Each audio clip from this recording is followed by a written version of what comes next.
My dear brothers and sisters, hear me today and hear me well, for I have come not with elegant words of man's wisdom, but with a burning fire from the throne of grace. And I declare unto you that the same God who breathed life in the dust, who stretched the heavens like a curtain, who set the stars in their courses and the oceans in their place, did not mold you from the clay and crown you with purpose so you would live shackled to the dirt of despair. No, he made you to soar. He formed you in his image, and in his image there is no stagnation. In his likeness there is no defeat.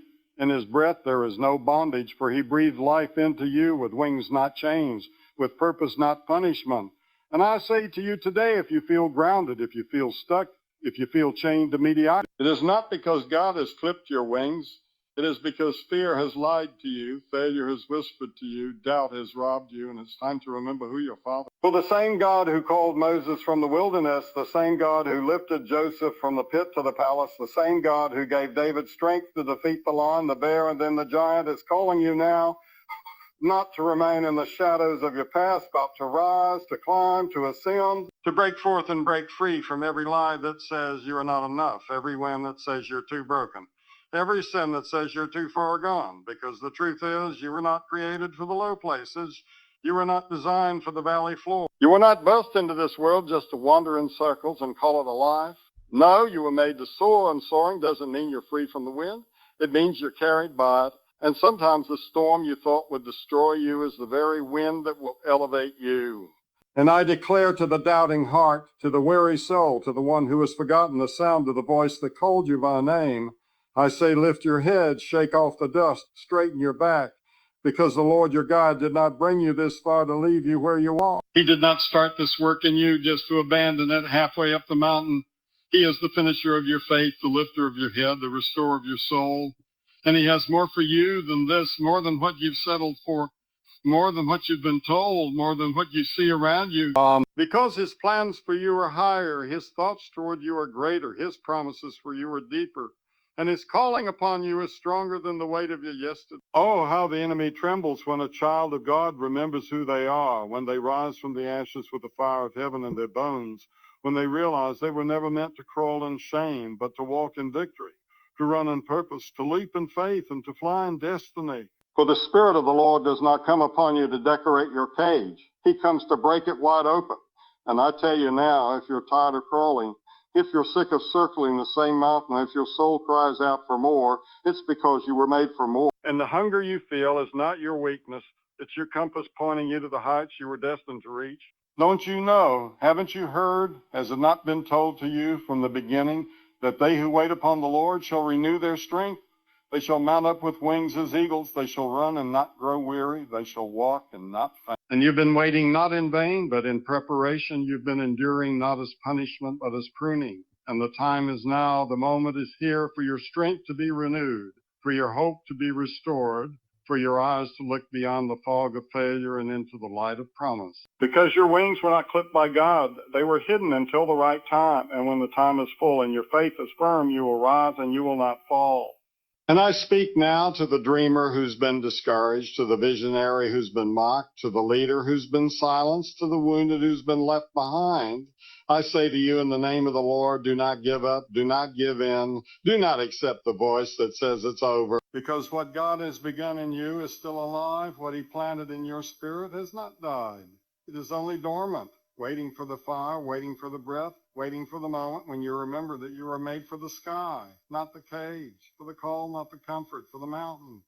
Because faith, real faith, the kind that moves mountains and splits seas and silences lions, doesn't grow in perfect people, but in broken vessels who refuse to stay broken, in the hearts of men and women who have fallen 7 times but choose to rise 8, who have scars that scream of battles fought, but eyes that shine with the fire of hope. And I tell you now, if your past could disqualify you, then David never would have worn the crown. Peter never would have preached at Pentecost. Paul never would have penned the gospel. And the thief on the cross never would have heard the words of today, you will be with me in paradise, because it's never been about perfection. It's always been about belief. And the world will try to bind you to your lowest moment, will try to tattoo your sins across your story, will try to reduce your identity to a headline of your worst mistake. But heaven doesn't write in red ink to shame you. It writes in blood to redeem you. And when God forgives, he forgets. And when he covers, he cleanses. And when he calls you righteous, he means it, not because you earned it, but because Jesus paid it, not because you proved it, because you received it. And that's why the word says the righteous shall live by faith. Not by reputation, not by reputation, not by achievement, not by applause, not by status, but by the invisible grip of grace that holds on even when everything else falls apart. So I'm talking to the one who's been counting the years lost, the bridges burned, the damage done, the doors slammed shut by your own hand, the relationships that crumbled under your poor choices, the dreams that died in the detour of sin. And I say, lift your eyes and hear the voice of your Redeemer who says you are not what you did. You are what you believe. You are not the sum of your failures, but the echo of your faith. And if your faith is still breathing, your future is still open, because faith is the passport to promise, the bridge to breakthrough, the fire that refines and restores and reawakens the destiny the enemy tried to bury under guilt. And I know the accuser has been loud.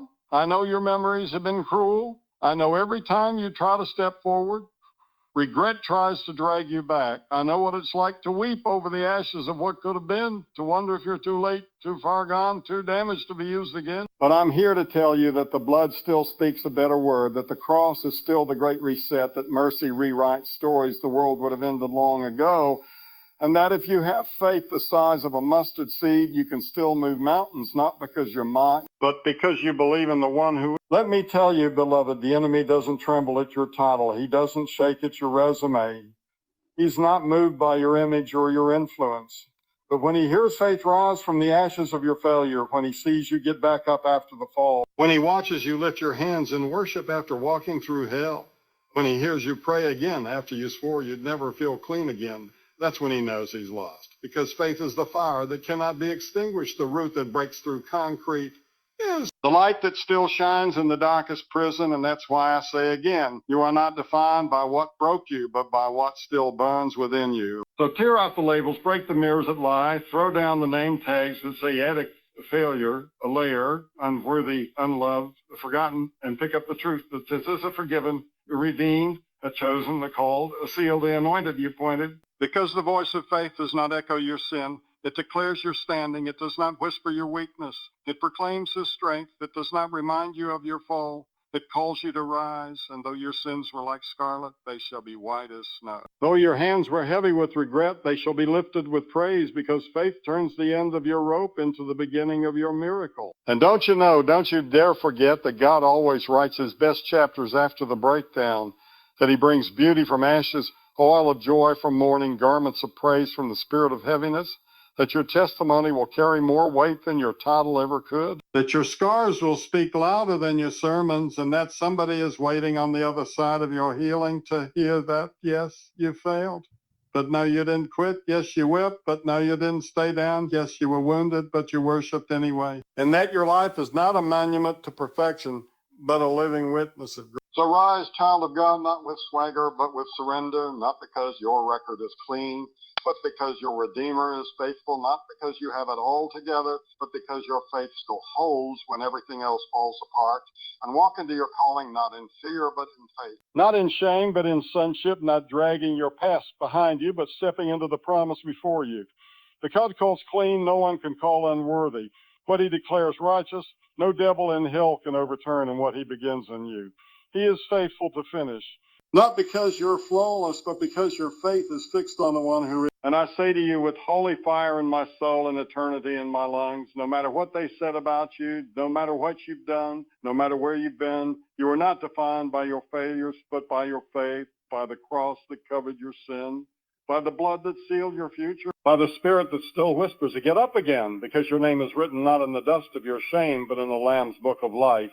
And that, beloved, is the only definition that matters. Let the Spirit speak to your trembling heart today, because I have come not with smooth words to tickle your ears, but with the roar of truth to shake you loose from the chains of fear that have wrapped around your soul. And I declare unto you with the full authority of the living God that mountains were made to be climbed, not feared, for the obstacle in front of you was never placed there to paralyze you, but to prepare you, to stretch you, to train your hands for war and your feet for the high places. Because we were never meant to worship the mountain or run from the mountain or build camp at the base of the mountain.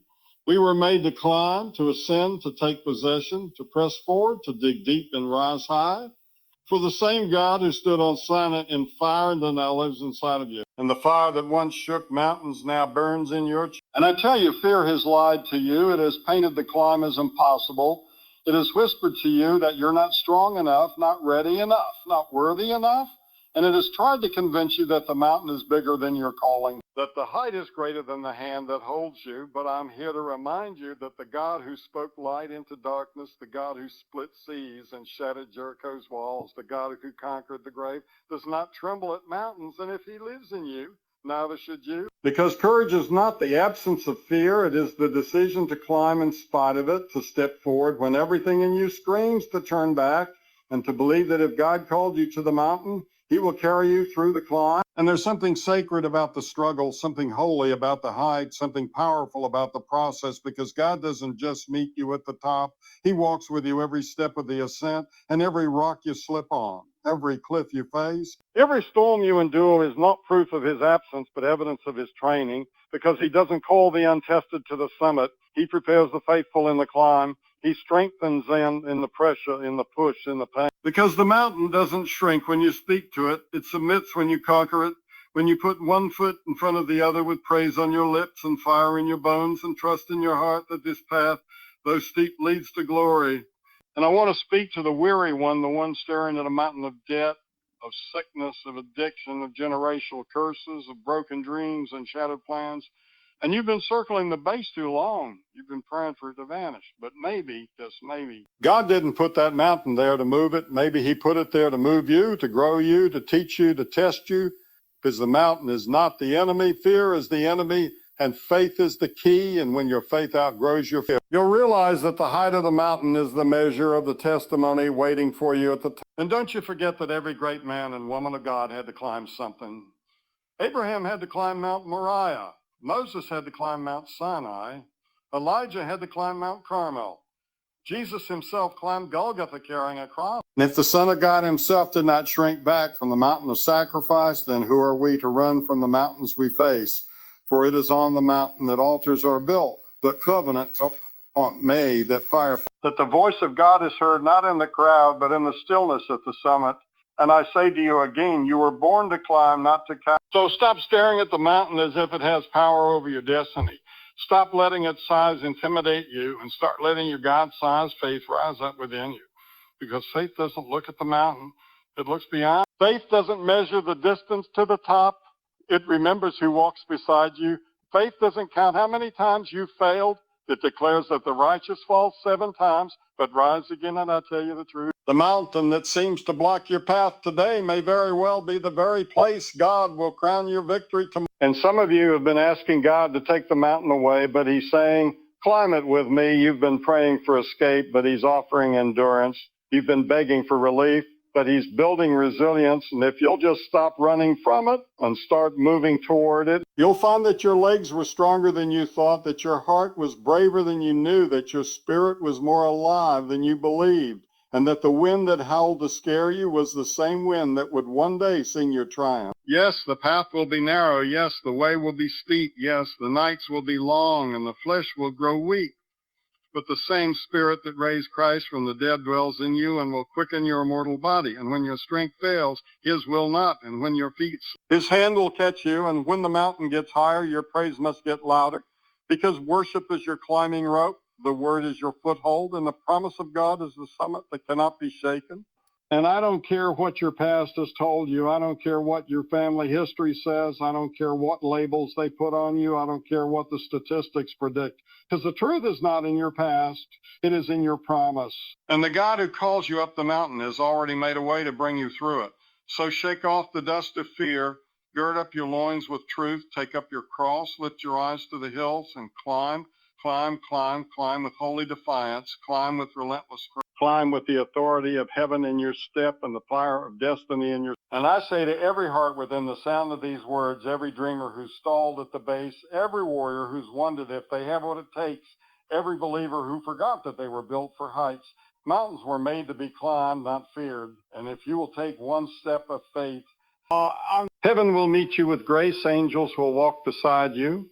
And the same hands that shape the stars will steady you until the day you stand on the summit and declare, not by might, Not by power, but by his Spirit I have overcome. Let every heart hear it. Let every weary soul rise to it. Let every wounded spirit cling to it. Let every bowed head lift, because the truth of God is not shaken by your storm, and the throne of grace is not lowered by your pain. And I have come to declare to the doubting, to the exhausted, to the overlooked, to the broken in spirit and body, that heaven is always higher than the hills of your hardship, that no suffering has ever outrun God's mercy. No darkness has ever outshone his light. No chain has ever silenced. And though the hills of your hardship may rise like giants before you, and the climb may seem endless and steep, and the weight may feel unbearable, and your prayers may echo like they are fallen into silence, there is a higher place where the King still reigns, where the Lamb still intercedes, where the promises of God are still yes and amen. And though you may walk through the valley of the shadow of death, that shadow only exists because there is still light. And I know what it feels like to be caught between the ache of earth and the silence of heaven, to wonder if God still sees, still hears, still moves, still cares. I know the feeling of walking up the hill of sickness, of betrayal, of heartbreak, of financial collapse, of watching the dream die in slow motion while your faith clings by a thread. But let me tell you something eternal, something unshakable, something unchanging. There is no hill you will ever climb, no hardship you will ever face that stands taller than the throne of God. No weight so heavy that grace cannot lift it, no grief so deep that love cannot find it. And if you could only see what heaven sees, if you could only know what God is working while you wait, you'd understand that your hardship is not the end of your story. It is the pathway to glory. So lift your eyes not to the hill that hurts you, but to the heaven that holds you. Lift your soul not to the pain that presses you, but to the promise that preserves you, because the hills may be steep and the winds may howl and the night may stretch longer than you expected. But heaven does not dim when your heart breaks. Heaven does not close when your tears fall. And your Father in heaven does not fall asleep when the storm begins. Because he who watches over you neither slumbers nor sleeps, and he has not forgotten the work of his hands, and he has not abandoned the ones he redeemed by blood. And even now, in the middle of your climb, he is commanding angels concerning you, placing strength in your spirit, and sending help from his sanctuary, because heaven is not far from the hurting. It's closer than your next. And I don't know what your hill looks like. I don't know what you're carrying. I don't know if your hardship came through disease or divorce or disappointment or disaster. But I know this. If you've been bought by the blood, if you've been sealed by the Spirit, if you've been called by his name, then every hardship is temporary, every burden has a boundary, and every trial has an expiration date, because heaven is not only higher, it is eternal and eternity. Every pain, every tear, every unanswered question, every lonely night, and in the place where God wipes away every tear. There will be no memory of the weight you carried, only worship for the one who carried you. And don't you dare mistake silence for absence. Don't you dare confuse delay for denial. Don't you dare let the height of your hardship cause you to forget the height of his holiness, because the God who allows the hill is the God who leads you over it. The God who permitted the trial is the same God preparing your testimony. And I say again, heaven is higher than your hardship, higher than the verdict, higher than the diagnosis, higher than the betrayal, higher than the debt, higher than the anxiety, higher than the depression. And no matter how loud the hardship screams, it cannot speak louder than the blood that cries out on your behalf. So climb if you must, crawl if you must, weep if you must, but don't stop believing, don't stop praising, don't stop praying, don't stop praying that God is still good, still sovereign, still worthy, because this light and momentary affliction is producing for you a weight of glory that far outweighs the pain, and what you cannot see now will one day make sense in the brightness of eternity, where the things that crushed you will bow down to the crown God places on your head. And the hills that broke you will be the same hills from which your help came, and the fire that tested you will be the fire that revealed. Because even in hardship, heaven speaks. Even in pain, God is present. Even in weakness, his power is made perfect. And there is a mystery in the climb where what you thought would destroy you becomes the very thing that develops. Where the God who seems silent becomes the voice that wakes the dead things in you. And though the hill may seem like it will never end, I promise you there is a summit, there is a view. There is a moment when the fog will lift and the sun will rise, and you will see with your own eyes that the hill was never higher than your help, and the hardship was never greater than your hope, and the suffering was never stronger than your sin. And I prophesy to the discouraged, heaven is still above you. To the fearful, heaven is still fighting for you. To the doubting, heaven is still faithful to you. To the suffering, heaven is still surrounding you. And you may feel bad, says you're being planted for resurrection. You may feel forgotten, but God says you are being hidden for greater glory. And if the cross teaches us anything, it's that what looks like death on the hill is just the doorway to divine elevation. For Jesus climbed his hill, led on that hill, died on that hill, and then rose above every hill to declare that the hardship was finished and heaven had won. So shake off despair and rise with defiant hope, rise with unshakable trust, rise with praise that doesn't wait for the outcome. Because even now in your deepest valley, there is a higher place, a holy place, a heavenly place prepared for you and guarded by the word that does not return void. And one day your feet will tread where your faith has long walked, and you will say with tears streaming down your face and joy bursting from your soul that heaven was always higher than the hills, always closer than the pain, always sovereign in the violence, sovereign in the silence, always true when everything else proved false. And I leave you with this burning truth etched in eternity and written in blood. Heaven is always higher than the hills of your hardship, so don't camp in the valley, don't build altars to despair, don't give the hill more glory than the throne, because your hardship may be high, but heaven is higher. And the one who reigns above it all is still writing your story, still working all things for good, still calling you upward, still lifting your head, still catching every tear, still proving that no hill can stop what heaven has started. And if you'll just keep climbing, keep believing, keep holding on, you will find that your help comes not from the hill, but from the Lord who made heaven and earth. There comes a moment in every life when the weight of this world grows too heavy to carry, when the voices of failure ring louder than the whispers of hope. Hope when the pressure to perform, to please, to pretend, to survive feels like it will crush your chest and steal your breath. When you reach for peace and grasp at smoke, when you look in the mirror and don't recognize the reflection, when the world pulls you down with labels, with lies, with expectations you never agreed to, with burdens you never chose. And I've come to tell you in the name of the Most High that when the world pulls you down, God lifts you earned it, not because you climbed high enough or prayed long enough or smiled through the storm, but because he is the lifter of heads, the breaker of chains, the mender of broken hearts, the God who stoops low to raise you high, who kneels in the dust to crown you with glory, who meets you in the mud and says, you are mine. And I know the world can be cruel. I know it tears at the edges of your identity. I know it mocks your dreams and magnifies your flaws. I know it celebrates your fall but forgets your climb. I know it will love you when you win and leave you when you lose. I know it will measure you by your mistakes and ignore your progress. And if you listen too long, you'll start to believe you are the sum of your scars. You'll start to think the low place is your home. But hear me today.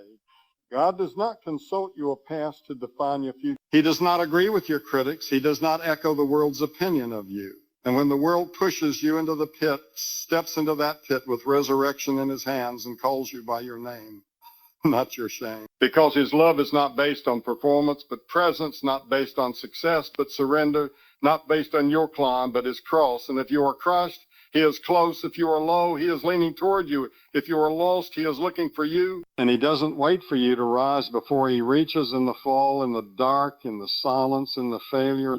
And he doesn't just pull you up to break even. He lifts you higher than you were before, sets your feet on solid rock, puts a new song in your mouth, and uses what was meant to destroy you as the foundation of your destiny.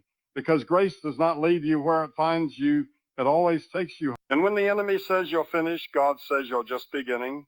When the crowd turns away, God turns toward you. When your strength fails, his grace prevails. When the world disqualifies you, he chooses you. When you feel too far gone, he draws near. I declare to every weary heart, every bowed down soul, every broken vessel trying to hold on a little longer, this is not your end. This is your turning point. Because the God who breathes galaxies into place also whispers your name in mercy. The God who hung stars in the sky also reaches into the dirt to raise up sons and daughters. And if he lifted Joseph from the prison, Daniel from the lion's den, David from the field, Ruth from the margin, and Jesus from the grave, then he can lift you too. So don't measure your value by the world's scales. Don't define your worth by your wounds. Don't let the pit convince you there's no palace. Don't let the setback make you forget the promise. Don't let the weight of today erase the hope of tomorrow, because God's arm is not too short to save. His grace is not too weak to reach. His love is not too late to heal. And even if your strength is gone and your spirit is faint, even if the world has taken everything but your breath, Even if no one sees what you're gone through, God does, and he's not just watching, he's working. And I know some of you are tired of the fight, tired of pretending, tired of hoping, tired of falling, tired of smiling through the pain, tired of holding it all together while it's falling apart inside. But let me remind you that the strength to rise is not something you manufacture. It's something God gives, and when you have nothing left, that's when grace flows most freely. Because God is not attracted to your polish. He is drawn to your brokenness. And when the world pulls you down to shame you, he lifts you up to clothe you, to cleanse you, to fill you, to call you. And he doesn't lift you halfway. He raises you all the way into your call. And you may feel like your prayers are bouncing off the ceiling, like your praise is too quiet to be heard, like your hope is too weak to be useful, like your story is too messy to be redeemed. But God hears every whisper, counts every tear, holds every shattered piece. And he doesn't wait for you to feel strong. He is strong in your weakness. And when the world kicks you down, God kneels beside you, lifts your chin. Your silent scream and saying, come forth, live again, rise again, hope again. And when the world tells you to sit down, God says to stand. When the world says you've lost, God says you're loved. And the world says it's over, God says over. God says, watch me write glory out of the ashes. So don't stop trusting just because you're tired. Don't stop climbing just because you fell. Don't stop believing just because they walked away, because your position may be low, but your story is high. Your hands may be empty, but your Father's hands are full. Your name may be forgotten by man, but it is engraved in heaven, and you will rise, not because of willpower, but because of grace power. You will rise not because of height, but because of hope.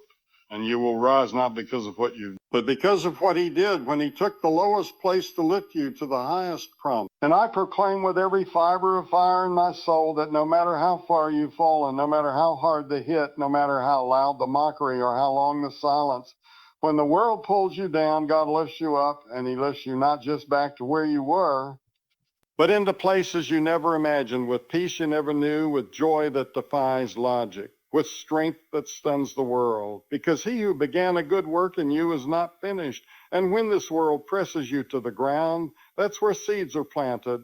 And when God lifts, it will be with purpose, with power, with his name on your life and his breath in your lungs and his glory on your story. So get ready to rise. There is a kind of rising this world cannot understand, a kind of strength that comes through surrender. A kind of promotion that begins in the dust, a kind of throne that is only reached by way of a cross.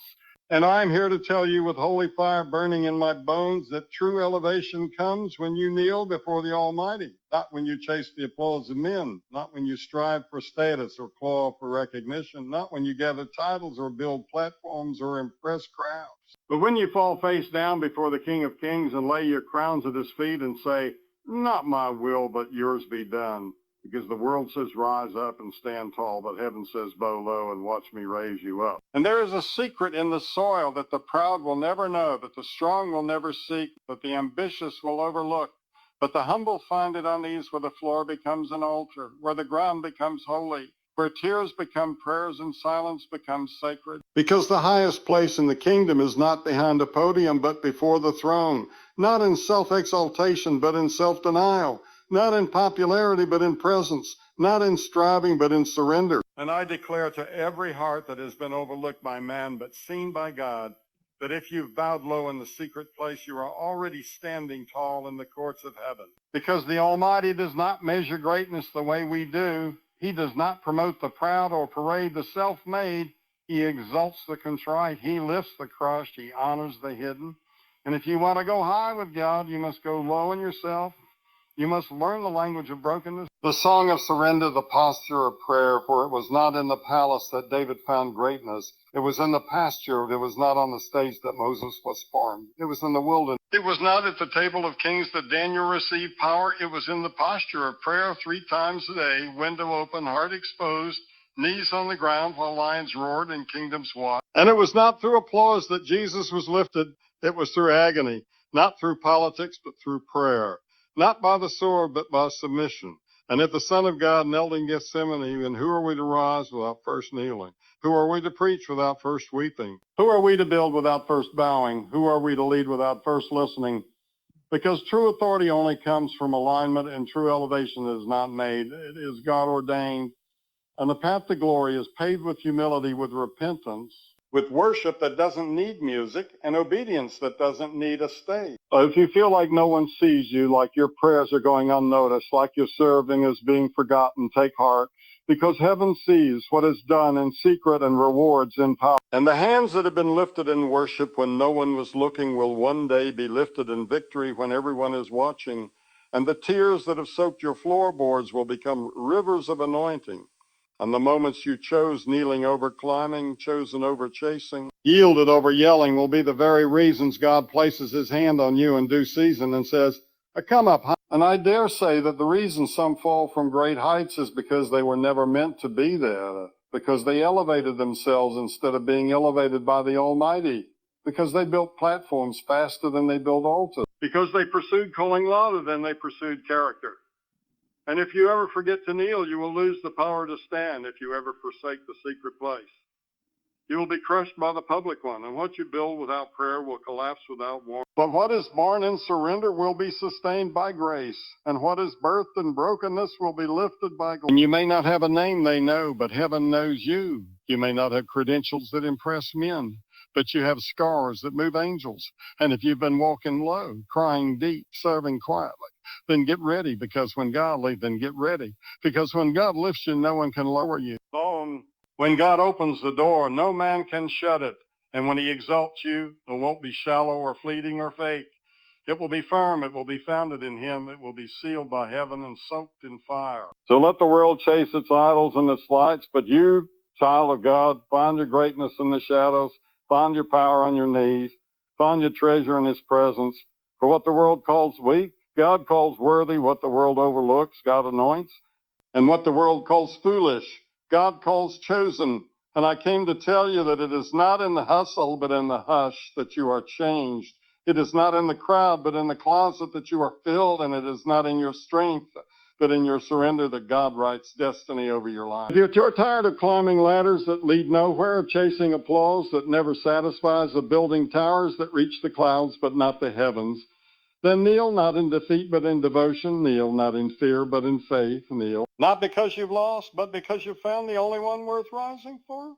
And when you kneel before the Almighty, pride dies, peace comes, power flows. And your heart is realigned with the very reason you were created, to glorify him, not yourself, to reflect him, not your brand, to honor him, not your ego. So let this truth echo through your soul and ring like thunder in your spirit. That true elevation comes when you kneel before the Almighty, when you go low before the one who reigns high, when you fall on your face so he can lift you alive. When you stop fighting for visibility and start fighting for intimacy, because when you kneel before the Almighty, he lifts you in ways no man can match. He places you in rooms no resume can enter. He calls you to levels no ladder can reach. And the same hand that shaped the stars will raise your surrendered heart into places prepared only for those who knew that the way up is always. There comes a time when staying still becomes more dangerous than moving forward, when holding on becomes heavier than letting go, when the very place that once protected you begins to confine you. I've come to proclaim with holy urgency that you cannot fly if you refuse to leave the comfort of the nest, because the nest may feel safe, it may feel familiar.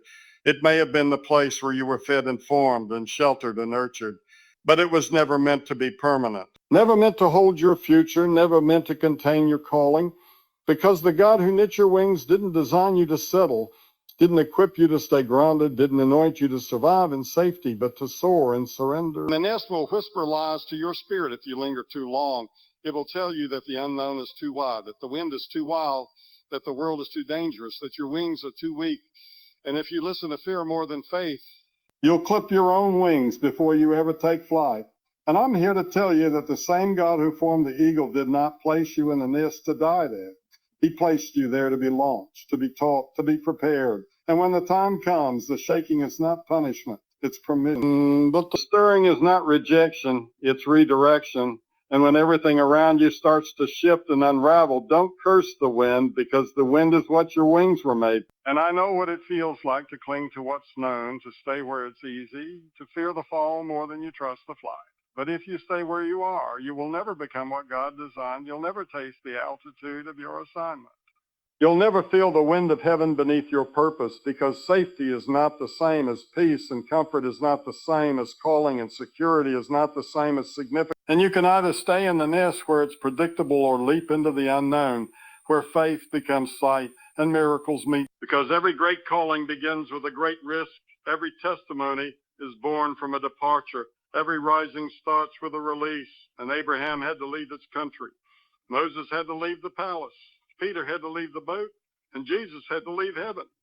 And if they had stayed, they would have missed the move of God in their lives. So what makes you think your destiny will be found in the familiar? What makes you think your wings will grow in a place that was only ever meant to hold eggs? And if the nest becomes your idol, it will also become your ceiling. And I declare in the name of the one who made the heavens that there is more for you outside the nest than inside it, that there is greater ahead of you than behind you, that there is strength you have not yet tasted, and favor you have not yet touched, and doors you have not yet seen. But they are not in the nest. They are in the air. They are in the stretch. They are in the fall that turns into flight. They are in the faith that steps out before the ground is visible. They are in the trust that leaps before the answer is known. And until you move, you'll never know what could have been. So don't let fear build a home where God only placed a hallway. Don't let comfort convince you to settle where God only intended you to stop. Don't let the familiar keep you from the fruitful. Don't let the past paralyze your wings. Don't let the pain of one fall keep you grounded for a lifetime. Because the nest is warm, but it is also small, and your calling will never fit inside your comfort. Your destiny will never submit to your excuses, and the longer you stay, the louder the voice of fear becomes, and the quieter the voice of faith feels.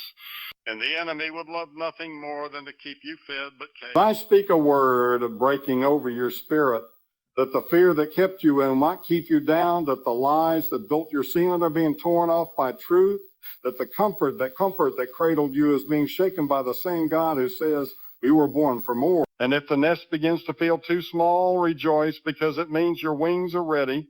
If the place that once held you begins to itch and press and push, don't run back, because it's not falling apart. It's breaking open. It's birthing the next level. It's calling you high. And God will let things get uncomfortable to push you into what you were too afraid to walk into on your own. And maybe they won't understand your leap. Maybe they'll call it reckless. Maybe they'll mock your movement. Maybe they'll question your sanity. But obedience never asks permission from the crowd. Purpose never waits for applause. And wings don't fly by committee. They fly by faith. When you leap into the unknown, the wind of God meets you in midair, and suddenly what felt like falling becomes freedom. What felt like danger becomes destiny. What felt like loss becomes life. And every moment you spent doubting is swallowed up in the sound of wind and wings. And so I say to you, child of God, do not die in the nest. Do not grow old in what was only meant to be temporary.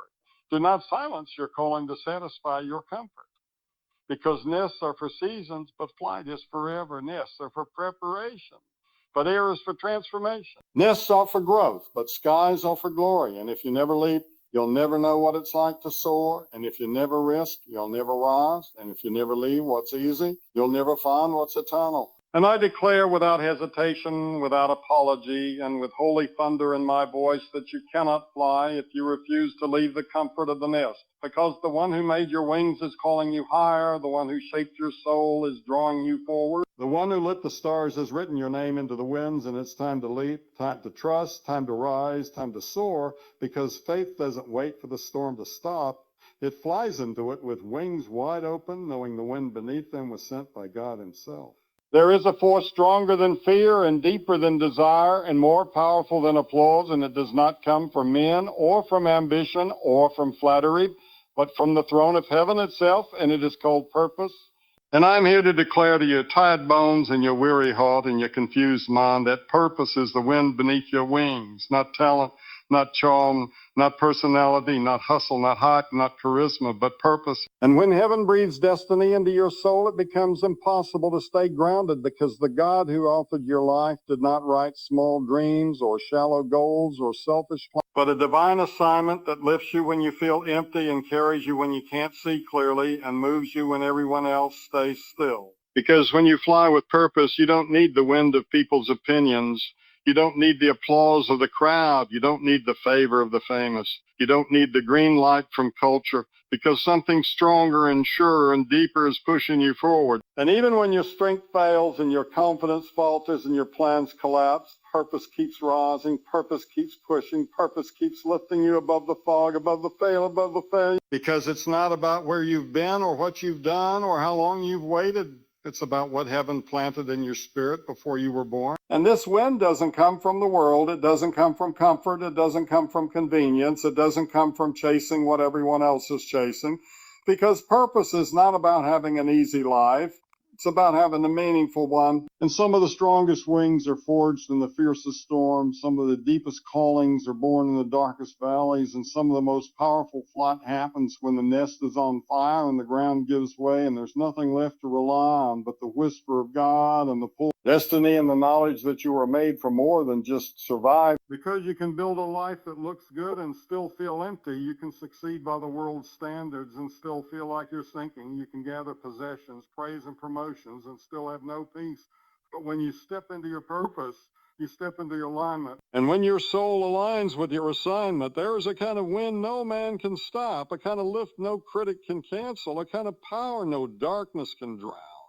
Because heaven doesn't need permission to raise what it called. And purpose doesn't wait for conditions to be perfect before it moves. It rises in the storm. It moves in the unknown. It breathes life into places you thought were dead. And you may not feel qualified. You may not feel ready. You may not have the experience or the background or the connections or the resume, but purpose doesn't call the qualified. It qualifies the called. And what God placed inside of you is not just for your survival, but for the blessing of generations. Not just for your platform, but for His glory. Not just for your success, but for someone else's salvation. Because your wings were never meant to flap in circles. They were made to rise on mission, to carry hope, to break through clouds, to shift atmospheres, to disrupt darkness. And the only way they work is when they are moved by more than emotion. They must be moved by purpose. So stop comparing your wings to someone else's. Stop measuring your flight against their highlight reel. Stop doubting your design just because your altitude looks different. Because you weren't made to float where it's safe. We were made to fly where it's sacred. And no one else has your wind. No one else has your weight. No one else has your wiring. And no one else has your purpose. And when you finally stop living for their approval and start living from His assignment, you will feel the kind of lift that can only come from the one who created you.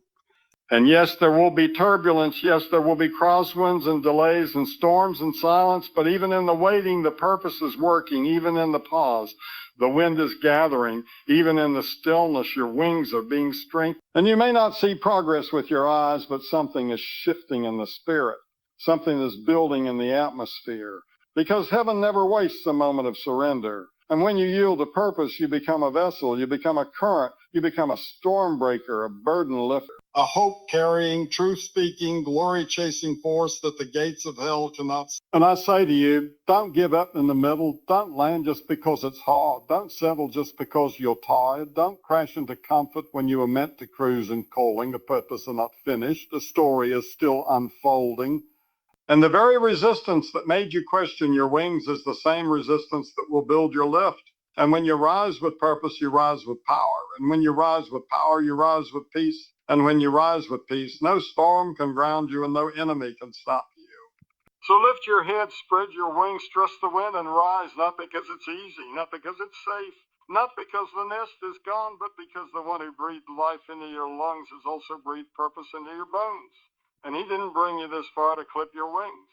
Didn't anoint you just to anchor you. Didn't shape you just to shelve you, but to send you, to launch you, to propel you into the sky of divine fulfillment where every beat of your wings echoes with eternity, and every mile flounders out. And let it thunder in your spirit forever and ring in the chambers of your heart until the day you die. That purpose is the wind beneath your wings. And if you trust that wind, if you ride that wind, if you yield to that wind, then no height will be too high, no distance too far, no storm too fierce, no doubt too heavy, because what lifts you is not height but heaven, not ego but eternity, not ambition but assignment. And you were not born to stay low, you were born to fly, and the wind of purpose is waiting to take you where only God can carry you. There comes a moment in every life when you realize that clarity does not come from comfort and revelation does not live in the valley and perspective is not found in the shadows, but at the summit. At the place where you dared to rise beyond what was easy and stretch past what was familiar and press through what was painful, because the higher you go, the clearer your vision becomes, not because the world changes, but because you do, not because your enemies shrink, but because your spirit grows. Not because the problems disappear, but because you begin to see them through the lens of eternity and not the mirror. And this kind of clarity does not come to those who camp in complacency or settle in safety or pitch their tents in the lowlands of doubt. No, believe that there's more is to live like you're called to reach it, and every step upward, though it costs you your comfort, buys you a greater view, a sharper focus, a deeper peace, a wider understanding of just how small your fears really are when seen from heaven's altitude. Because when you're stuck in the low place, everything looks bigger than it really is. Your problems tower over you, your failures feel final, your obstacles seem eternal. But when you go higher, when you rise into the presence of God, when you press into his purpose, you begin to realize that what once looked like a giant is really just a shadow, and what once seemed impossible is actually just untried, and what once held you down has no hold on the you that rises.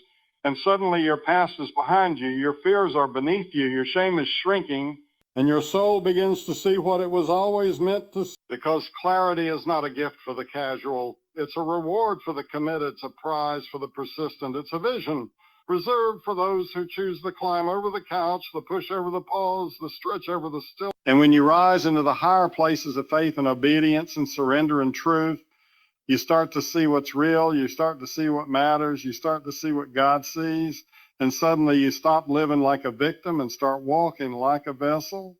You stop reacting like the world is in charge and start responding like heaven already won. And I know the climb is not easy. I know the air gets thinner. I know the crowds get smaller the higher you go. But I promise you this, the view is worth the climb. The silence is filled with wisdom. The solitude is pregnant with power. And up there, where the noise of the world begins to fade, the voice of God gets louder and your eyes begin to open to things your heart was too afraid to believe, because when you climb higher, the fog lifts, the distractions fall, the lies are exposed, and truth begins to blaze like fire across the landscape of your soul. And let me tell you, child of God, some things will never make sense to you until you rise above them. Some wounds won't heal until you let them go and rise. Some enemies won't seem so strong once you stop staring at them from the ground. And some promises won't unfold until your faith climbs to meet them, because God doesn't give mountaintop vision to those who won't leave base camp.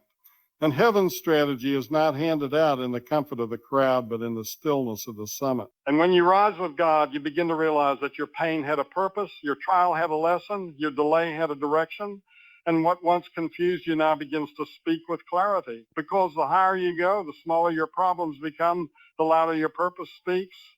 The clearer your calling sounds, and you stop asking why and start declaring what now. You stop focusing on what's lost and start thanking him for what's left. You stop seeing through the eyes of man and start perceiving through the lens of the Spirit. And I want you to know that the height God is calling you to is not to make you proud, but to make you clear. Not to inflate your ego, but to correct your vision. Not to give you power for power's sake, but to give you perspective so you can walk with peace, live with focus, and lead with grace. Because the higher you go, the more you realize it's not about being above others. It's about seeing beyond today. It's about recognizing eternity. It's about catching glimpses of glory so you can carry that light back to those still finding their way. And I declare over your life that the climb will be worth it. The view will be worth it. The clarity will break the confusion. The height will change the fight. And what you could not see in the valley, you will understand at the summit, because you were never meant to stay where it's easy. You were made to rise, and when you rise, you will see, and when you see, you will believe. And when you believe, you will move like one who knows their God, walks in their power, and lives by a vision that cannot be taken by man. So climb, child of God, climb through the fog, climb through the doubt, climb through the fear, climb through the resistance, climb through the weariness, climb through the silence, climb through the loneliness. Because the higher you go, the clearer your vision becomes. And when you reach the place where the clouds break and the truth burns bright, you'll look back on every valley, every step, every scar, and every stumble and say, now I see what I could not see before. Now I know what I was meant to know. Now I live how I was meant to live. Because this is what you were made for, not just to rise, but to see. Fear is not just a feeling. It's a trap. It's a cage. It's a heavy chain wrapped around your heart. a weight that anchors your soul to the ground. And though it may seem familiar, though it may feel safe, though it may seem like protection, it is a lie. It is a deception. It is a chain. And I'm here to tell you today that fear is a chain. Faith is a ladder. And the more you cling to fear, the more you bind yourself to what holds you down, to what keeps you small, to what keeps you stuck. But when you choose to let go of the chain, when you choose to place your trust in something higher, something stronger, something eternal, then and only then will you find the strength to rise. Fear will always speak the loudest in the low places. It will shout in the quiet of your mind. It will echo in your doubts and your insecurities, in your past mistakes. It will tell you that you are too weak, too broken, too unworthy, too unqualified to rise. But faith does not listen to the voice of fear. Faith does not bow to the chains. Faith refuses to remain bound because faith knows that God has already made a way, that every chain can be broken, that every limitation can be lifted, and when you allow faith to take the lead, the chains of fear begin to fall, and what once kept you down becomes the very thing that propels you upward. When you choose faith, you choose to climb, you choose to rise above the circumstances, to rise above the fear, to rise above the lies, to rise above the opinions of others. Because faith is the ladder that reaches beyond what you can see, beyond what you can understand, beyond what you've been told. Allah. And though the climb is not always easy and the steps don't always feel secure, when you trust the ladder of faith, you realize that the higher you go, the clearer your vision becomes, the stronger your grip becomes, and the weight of fear grows lighter the more you rise. You see, fear is a liar. It will tell you that you are trapped. It will tell you that there is no way out. It will tell you that the walls are closing in. But faith, true faith, does not stand still in fear. It moves, it climbs, it trusts that even when the ladder seems too high, even when the air feels thin, even when you can't see the next step, faith is the ladder that says, keep going, keep climbing, keep believing. And when you start climbing, when you trust the ladder, when you put your weight on the faith that God has already provided, you begin to feel the freedom in every step, the strength in every move, the power in every upward motion. And yes, the fear may still whisper in your ear. Yes, the doubt may still rise up like a storm. Yes, the enemy may still try to convince you that you are not strong enough, not worthy enough, not capable enough, but you have to make a choice. Will you stay chained or will you rise? Will you listen to the voice of fear and stay grounded, or will you hear the call of faith and take hold of the ladder that leads to freedom, that leads to purpose, that leads to a life beyond what you ever thought possible? Because when you choose faith, when you choose to climb, you're saying to the world, to the enemy, and to your own soul, I'm not bound, I'm not stuck, I'm not defeated, I'm a child of God, and I will. Well, fear tries to define you by your limitations. It tries to tell you that you will never overcome, never break through, never be free. But faith calls you by your potential. Faith calls you by your purpose. Faith calls you by your future in Christ. And when you step out in faith, when you make the decision to take one step, then another, up the ladder, you begin to see that the very things that used to hold you back now become the fuel for your rise. Because what fear once used to trap you, faith uses to strengthen you. And every step upward is a testimony of God's power to overcome, to deliver, and to set you free. So let the chains fall. Let the lies be shattered. Let the fear lose its grip, and let faith take root deep within you. Because faith is a ladder that leads you higher. It leads you into purpose. It leads you into the calling that God has placed on your life. And it leads you into a future filled with possibilities you could never have imagined when you were chained to fear.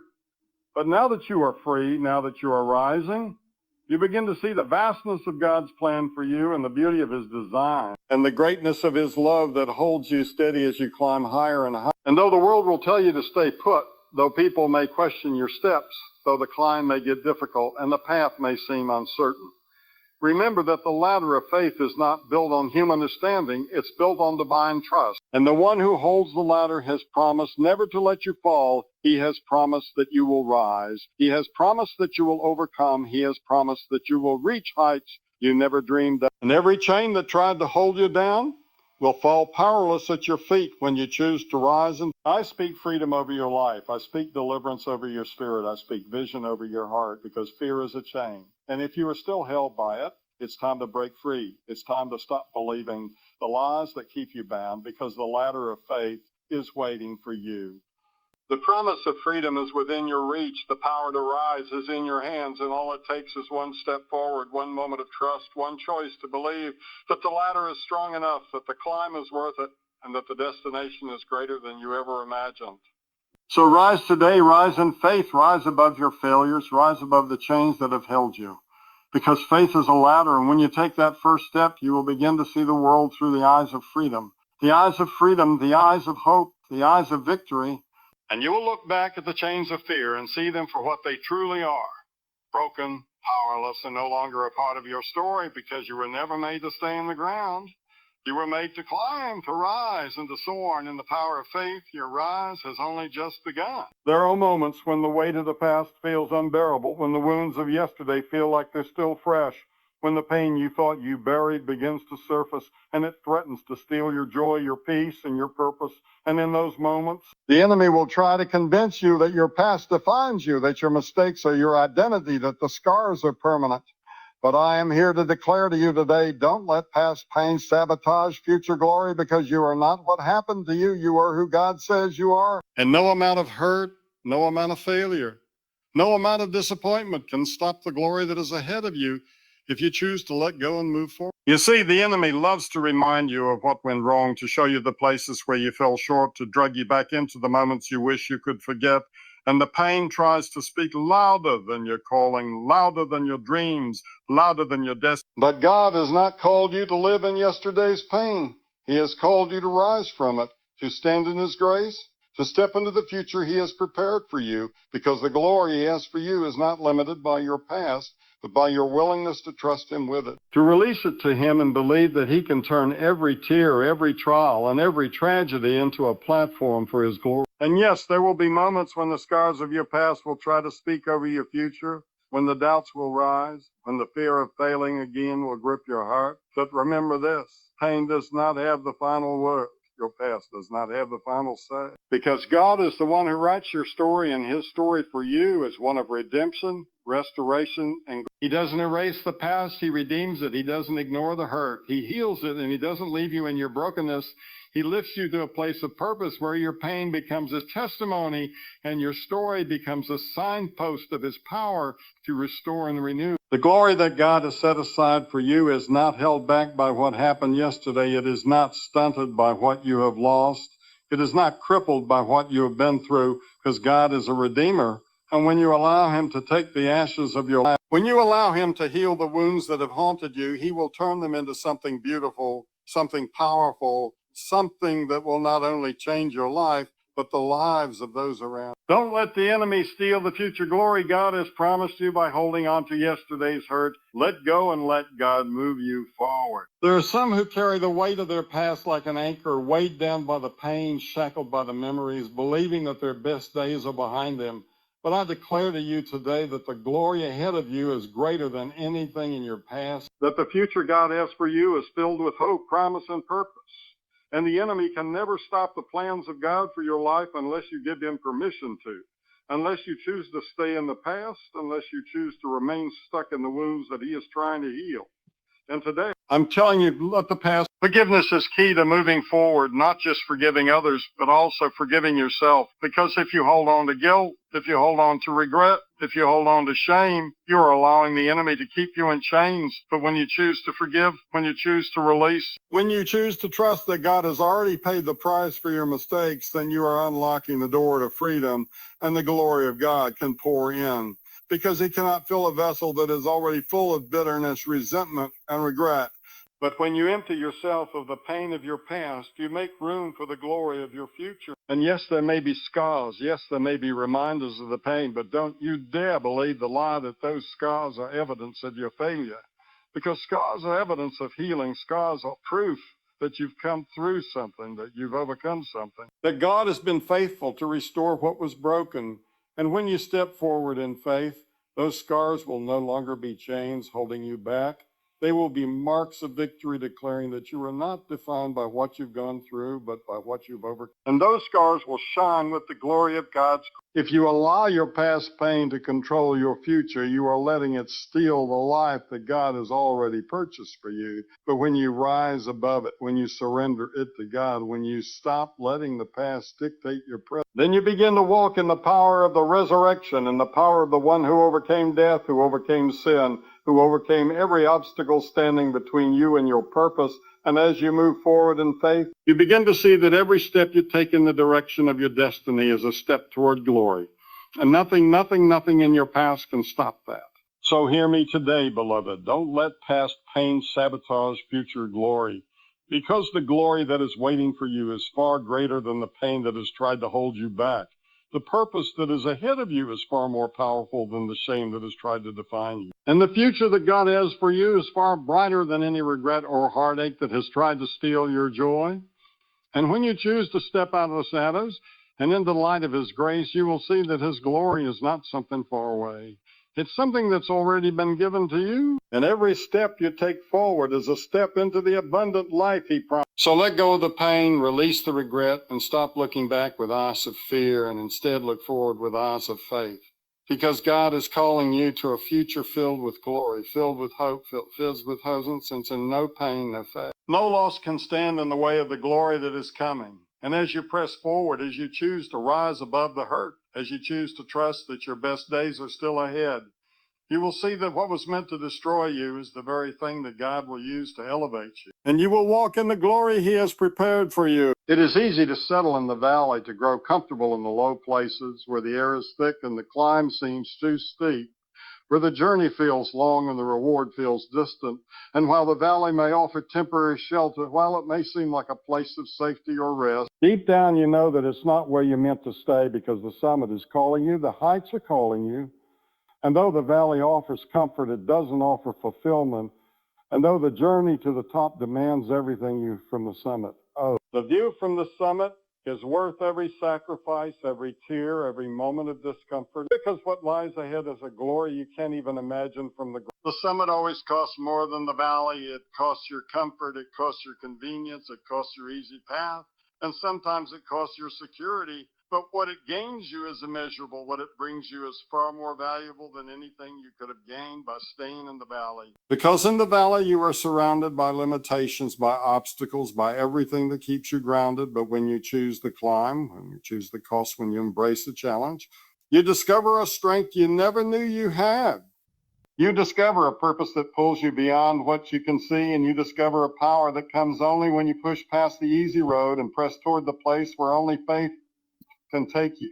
In the valley, it's easy to feel stuck, to feel defeated, to feel like you're spinning your wheels and getting nowhere. But the summit offers vision, it offers perspective, it offers clarity. And when you rise, when you press forward, when you face the challenge head on, you realize that the things that once seemed impossible were only that way because you were looking at them from below. But as you rise, the challenges shrink, the problems diminish, and the world opens up to you in ways you could never have imagined. Because the higher you go, the clearer you. And from the summit, you begin to understand that the cost of the climb wasn't too much.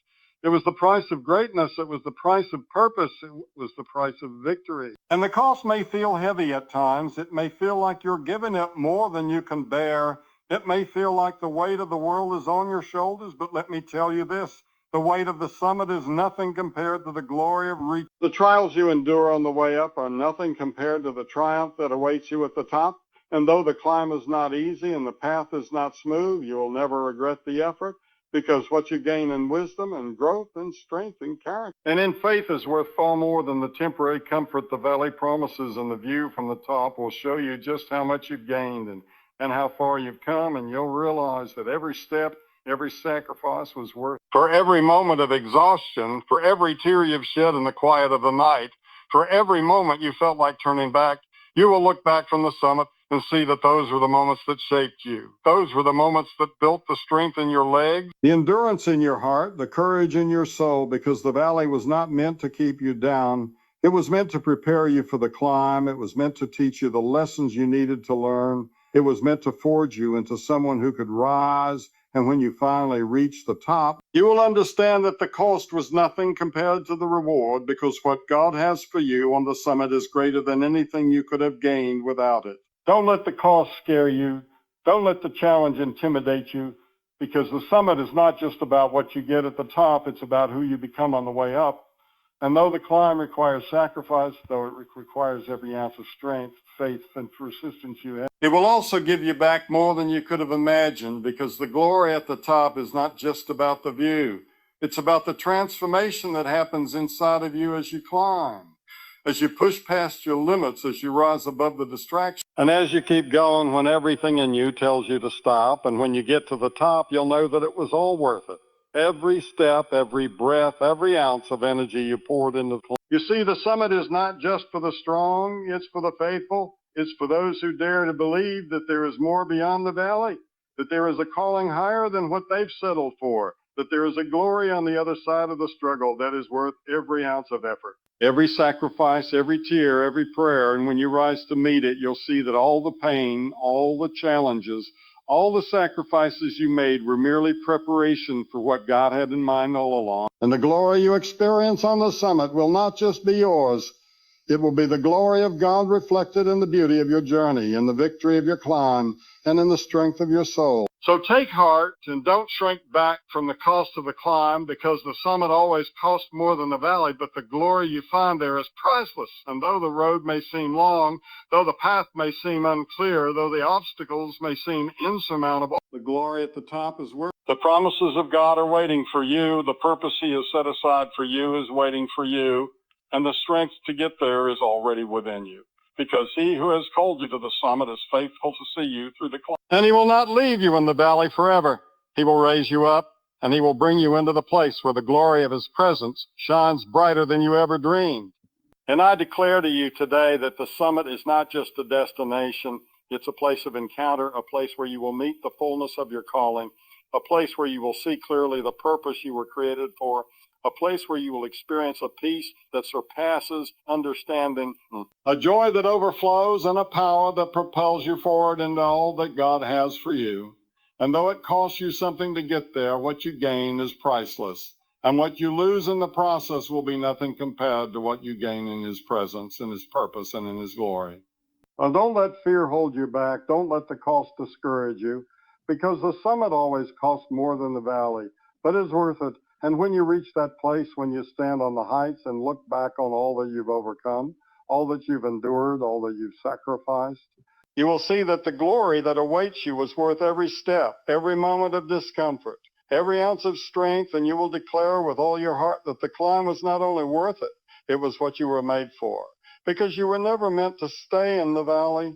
You were created for the summit, and now that you've reached it, you will see the glory of God in ways you never thought possible. You were not born to merely survive this life, to simply get by and hope for the best, to endure each day without purpose, without passion, and without a deeper sense of calling.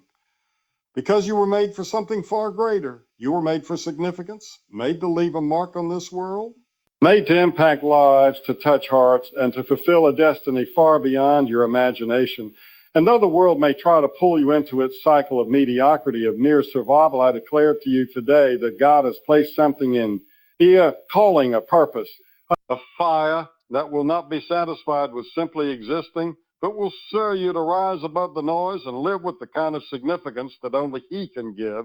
And when you embrace that truth, you begin to step into the life you were born to live. Too many people spend their days simply surviving, getting up, going through the motions, enduring each challenge that comes their way.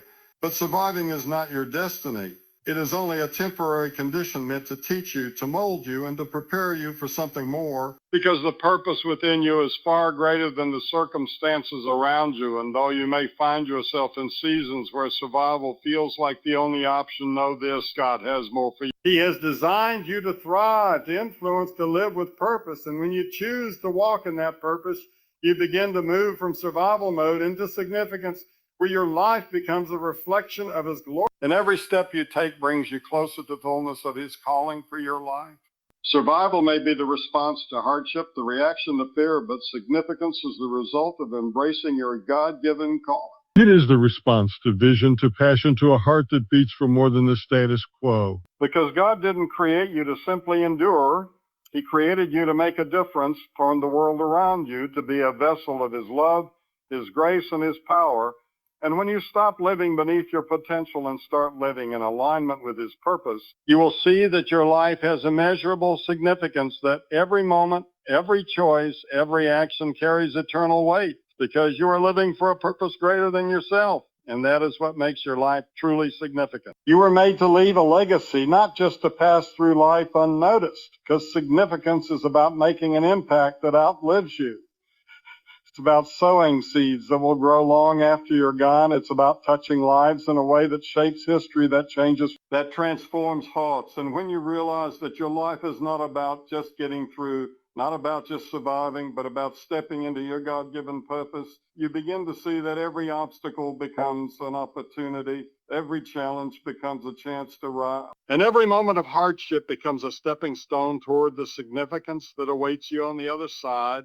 And though the world may offer fleeting distractions, it is the pursuit of that significance that will fill you with true joy and satisfaction. The world needs you to rise to your full potential, not to sit back and settle for a life of mere survival. Because there are people waiting for the gift only you can give. There are lives that can only be touched by the unique purpose and calling that God has placed in you. And when you embrace that calling, when you rise above the distractions, above the fear, above the laws that tell you you're not enough, you will begin to walk in the power of your significance, and you will see how God uses you in ways that you never imagined, how he turns your pain into purpose, your struggles into strength, and your story into a testimony that impacts generations, and you'll realize that you were born for more than survival. You were born to make a difference, to leave a mark on this world that can never be erased. Survival is about focusing on what's right in front of you, just making it through each day, just doing what needs to be done to get by. But significance is about seeing beyond the here and now. It's about casting your vision toward the future, toward the calling that God has placed inside of you. And when you live with that kind of vision, when you align your life with your purpose, everything changes, because significance is a mindset. It's about choosing to live for something greater than your immediate comfort, greater than your temporary struggle, and choosing instead to live for eternity, to live for the lives you'll touch, the legacy you'll leave, and the impact you'll make. And when you choose to live with that mindset, every moment, every day becomes infused with purpose. And that purpose gives your life the kind of significance that no amount of survival can ever provide. There are times when the weight of the world feels like it's too much to bear, when the challenges seem overwhelming, when the temptation to just survive feels all-consuming. But remember this: the weight of your calling is greater than the weight of your circumstance. And when you choose to rise above the struggle and press into the significance God has for you, the weight of your purpose will empower you. It will strengthen you. It will lift you higher, because you were made to handle more than survival. You were made to carry the glory of God, to be a beacon of hope in a world that desperately needs it.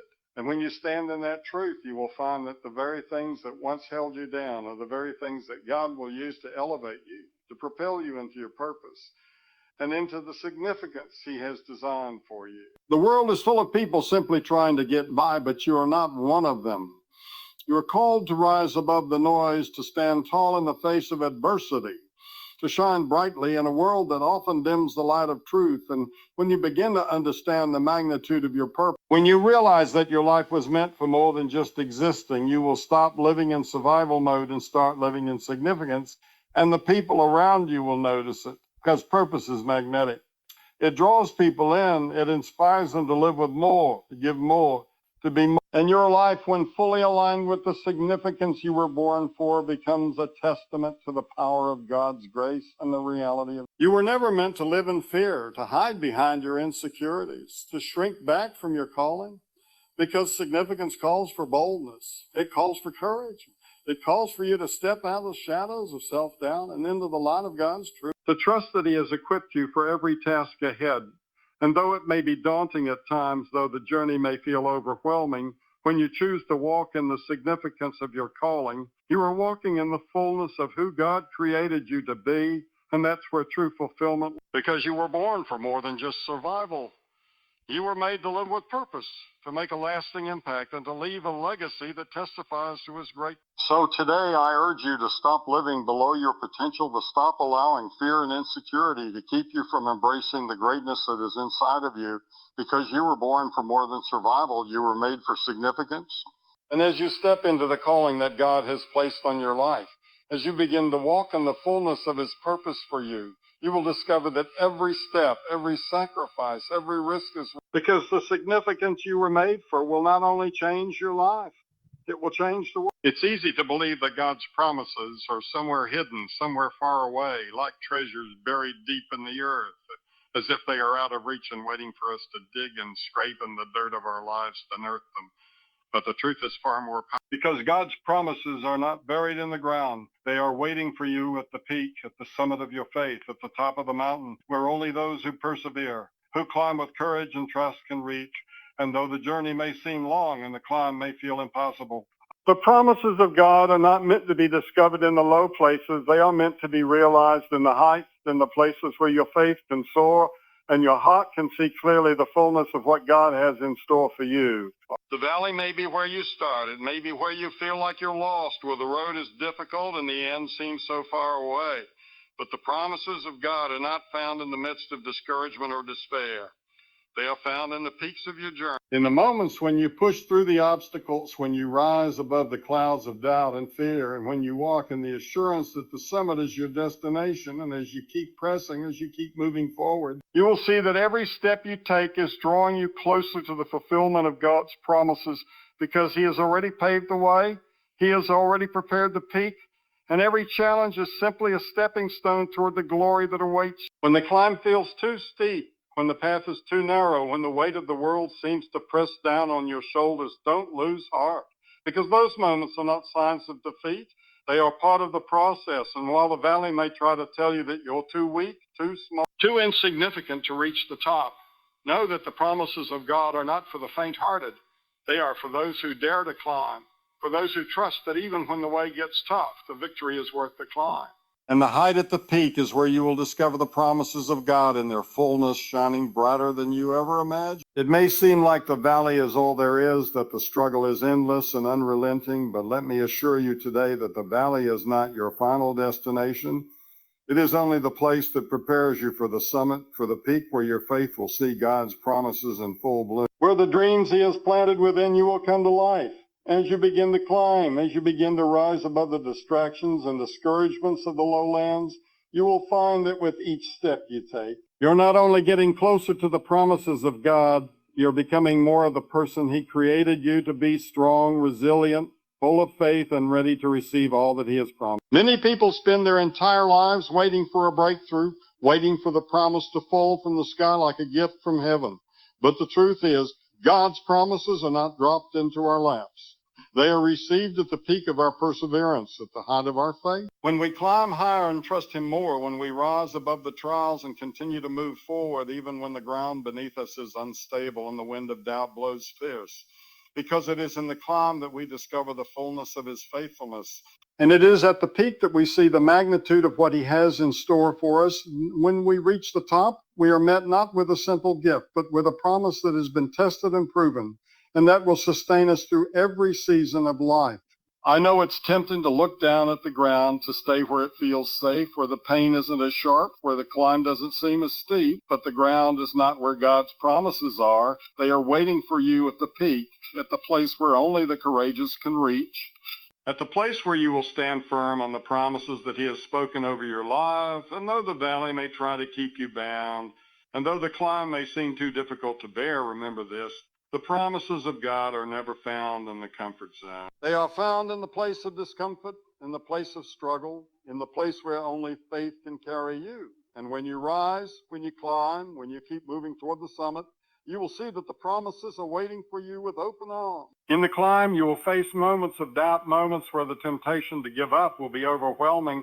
But the summit is not just a destination. It is the place where the promises of God become reality. It's where the vision you have been holding on to finally comes into view. Where the prayers you've been praying are answered, and where the hope you've been clinging to becomes the foundation for a life that reflects His glory. And when you reach the peak, when you stand at the top and look back on all you've endured, you will realize that the climb was worth it, because the promises of God that you find waiting for you at the top will far exceed anything you could have imagined while you were in the valley.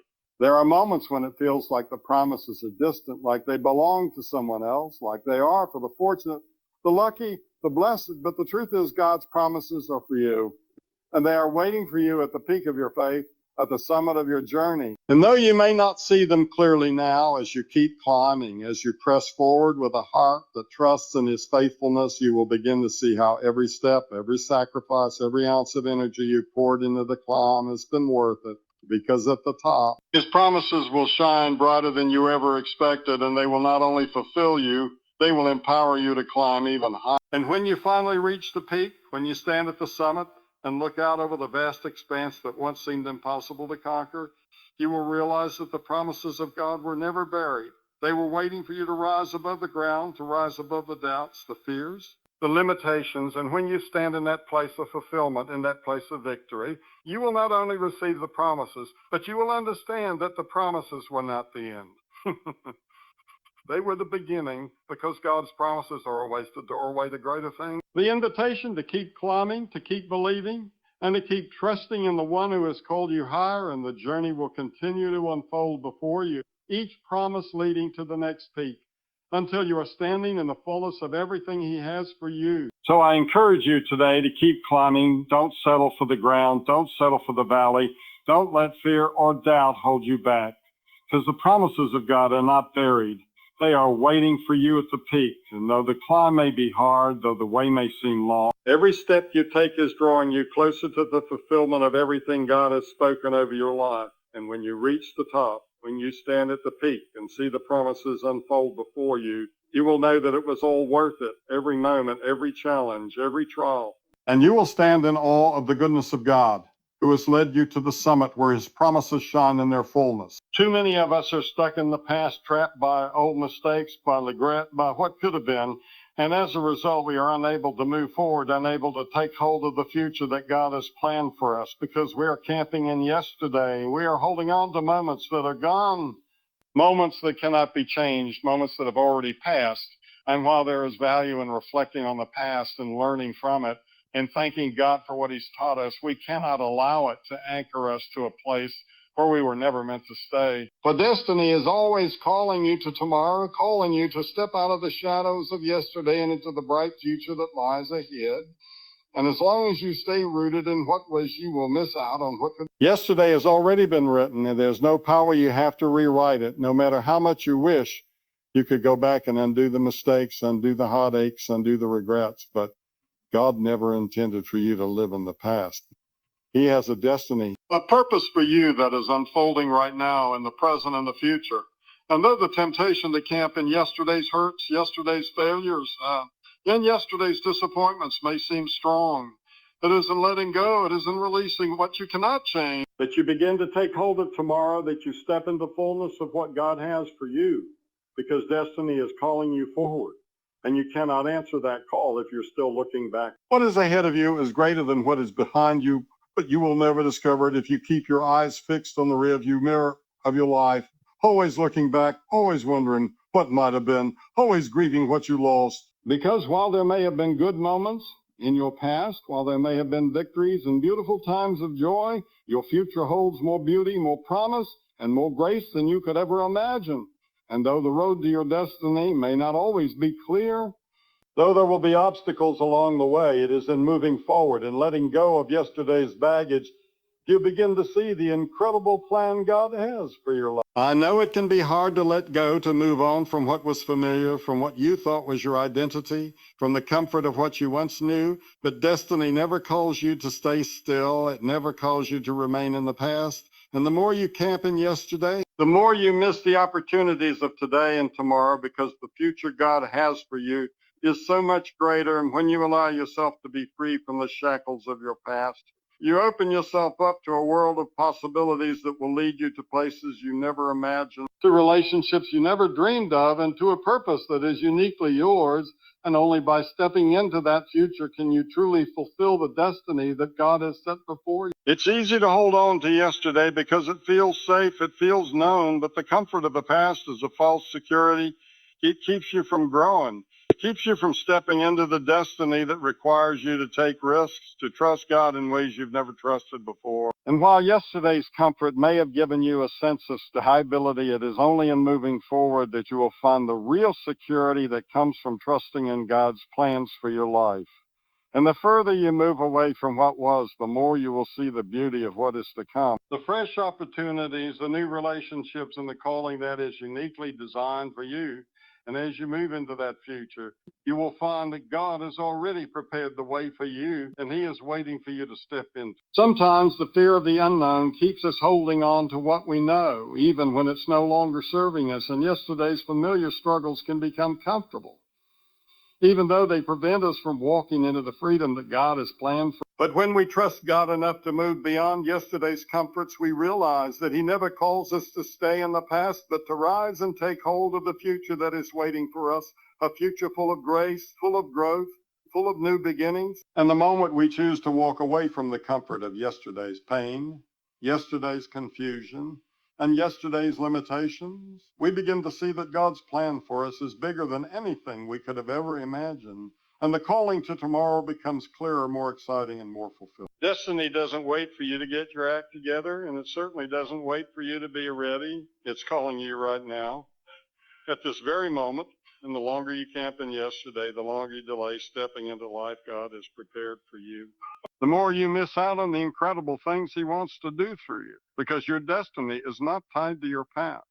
It is tied to your obedience to walk in faith, to let go of what was and trust Him for what will be, to take that first step forward. Knowing that God's promises for tomorrow are greater than any disappointment from yesterday, and when you make the choice to step into tomorrow, when you let go of yesterday's baggage, you will begin to see that His grace is sufficient for every moment, and His power will carry you into the next season of your life. Let go of the hurts of yesterday. Let go of the failures that have tried to define you. Let go of the fear that has held you back, and start walking forward with confidence, because your destiny is not behind you. It's in front of you. It is waiting at the horizon just beyond the next step, and the only way to move forward is to leave the past behind, to trust that God has already gone before you, to believe that the best is yet to come, and that He will use every part of your past to build you up for the future He has prepared. And when you make the decision to no longer camp in yesterday, you begin to walk into the fulfillment of your purpose, into the fullness of His promises, and into a future that will bring you greater peace, greater joy, and greater purpose than you ever thought possible. I'm not saying forget the lessons of the past. I'm not saying ignore the beauty of the memories you've made, but I'm saying this: don't let the past define you. Don't let it limit you. Don't let it box you in, because destiny is always pulling you forward. It is always calling you to something greater, to something higher, to something more fulfilling. And when you choose to listen to that call, when you choose to move beyond the comfort of what was, you will find that God's destiny for you is far greater than anything you've left behind. And as you step into that future, you will be amazed at how He takes the pieces of your past and weaves them into something beautiful, something meaningful, something that will lead you to the peak of His purpose for your life. So today, don't camp in yesterday. Let go of the weight of the past, the pain, the regrets, the doubts, the fears, and rise with faith in tomorrow, knowing that destiny is calling you forward to something designed just for you. And when you take that first step, when you decide to move beyond what was, you will discover that the future God has for you is filled with His promises, filled with His grace, and filled with the abundant life He has prepared. And as you press forward, you will not only see your own life transformed, but you will inspire others to do the same, to rise and follow the call of destiny. And in doing so, you will experience the fullness of God's plan, a plan that was always waiting for you. In every life, there are moments when it feels like everything is falling apart, when setbacks seem to strike out of nowhere, leaving us feeling defeated, hopeless, and lost. But what if I told you that those very setbacks are not signs of failure, but rather divine setups for something greater, for a climb that will take you to new heights higher than you've ever imagined? Because often the very things that seem to push us back are the ones that prepare us to rise, to reach higher, and to see life from a new perspective. And in those moments, we are being shaped, molded, and prepared for a journey that leads to something more fulfilling, more powerful, and more victorious than we could ever imagine. It's in the moments of struggle, in the moments of feeling like we've hit rock bottom, that we often find our true strength, because when we are forced to face our limitations, when we are forced to confront the walls that seem to block our progress, we are not being stopped. We are being prepared to climb, to rise up out of the valley and onto the peaks where God's promises await. And though the setback may seem like a hindrance, like a defeat, it is actually a divine invitation to take your faith to the next level, to rise above the circumstances and to see that every trial, every obstacle is a setup for a greater journey, a greater purpose. The climb is never easy. It's steep, it's challenging, it's filled with moments when you feel like giving up, but those setbacks you face are the very tools that build the resilience, the strength, and the perseverance you need to reach the top. And while it may seem like you're being pushed backward, in reality, you are being prepared for the climb ahead, because when you finally reach the summit, when you stand at the peak and look back on all you've endured, see that every step, every trial, and every setback was part of the process that brought you to that moment of victory. It was never in vain. There's something powerful about setbacks, something transformative that happens when you face adversity head on, something that stirs up an inner strength that you never knew existed, and though it may feel like your progress has been halted, in truth, you are being positioned for a climb that will take you higher than you've ever been. And while the valley may be dark, while the path may seem unclear, you can take comfort in knowing that every setback you face is simply a setup for a climb to greater heights. And God is using those moments to build in you a character, a faith, and a determination that will not only carry you to the top, but will sustain you once you get there. When life knocks you down, when everything seems to fall apart, it's easy to feel like you've been left behind, like the odds are against you. But what if the very thing that seems to be holding you back is actually pushing you forward into a greater purpose, into a higher calling? Because in those setbacks, in those moments when you feel like you've lost ground, God is setting you up for the climb, to the moment when your faith will be stretched, your strength will be tested, and your resolve will be made unshakable. And though the journey may seem uncertain, it is in the climb that you discover the depths of God's love, His faithfulness, and His power working through you. The climb always starts with a setback. It always begins with a moment of uncertainty, a challenge that seems impossible to overcome. But it is in those moments of challenge, those moments of apparent failure, that the foundation for your success is laid. Because each setback teaches you something invaluable about yourself, about your strength, your endurance, and your capacity to overcome. And with each challenge, with each trial, you become more equipped to handle the climb, more ready to face the obstacles that lie ahead. And as you keep moving forward, as you keep climbing, you will realize that the very setbacks you faced are the stepping stones that elevated you to new heights. There is a deeper truth that we often miss when we face setbacks, and that truth is that God uses every setback as a way to set you up for something greater, for a purpose beyond your understanding, for a destiny that is far greater than anything you could imagine. And while it's hard to see in the midst of the trial, it's only when you look back, when you've reached the summit, that you can understand how each setback was a divine setup for the climb, for the victory that awaited you. And though the road was tough and the journey was long, God was using every moment to strengthen your faith and prepare you for the greatness He had in store for you. Every great accomplishment, every great success story is filled with setbacks. Times when it seemed impossible, times when the odds were stacked against the person pursuing their dreams, and those who rise to the top who do so without facing setbacks. They do so because they refuse to stay down, because they believe that every setback was simply a stepping stone to a higher calling. And as you face your own challenges, as you encounter the setbacks on your journey, remember this: you are not being defeated, you are being prepared, and the higher the climb, the greater the reward. And each step you take, no matter how small, brings you closer to the victory that is waiting for you. Don't let the setbacks define you. Don't let them convince you that you were defeated, because every setback is simply a setup for a greater climb. And the higher you go, the clearer your vision becomes, the stronger you become, and the more prepared you are to face whatever challenges lie ahead. And though you may face moments of doubt, moments of fear, and moments when it feels like you can't go on, remember that God is with you every step of the way.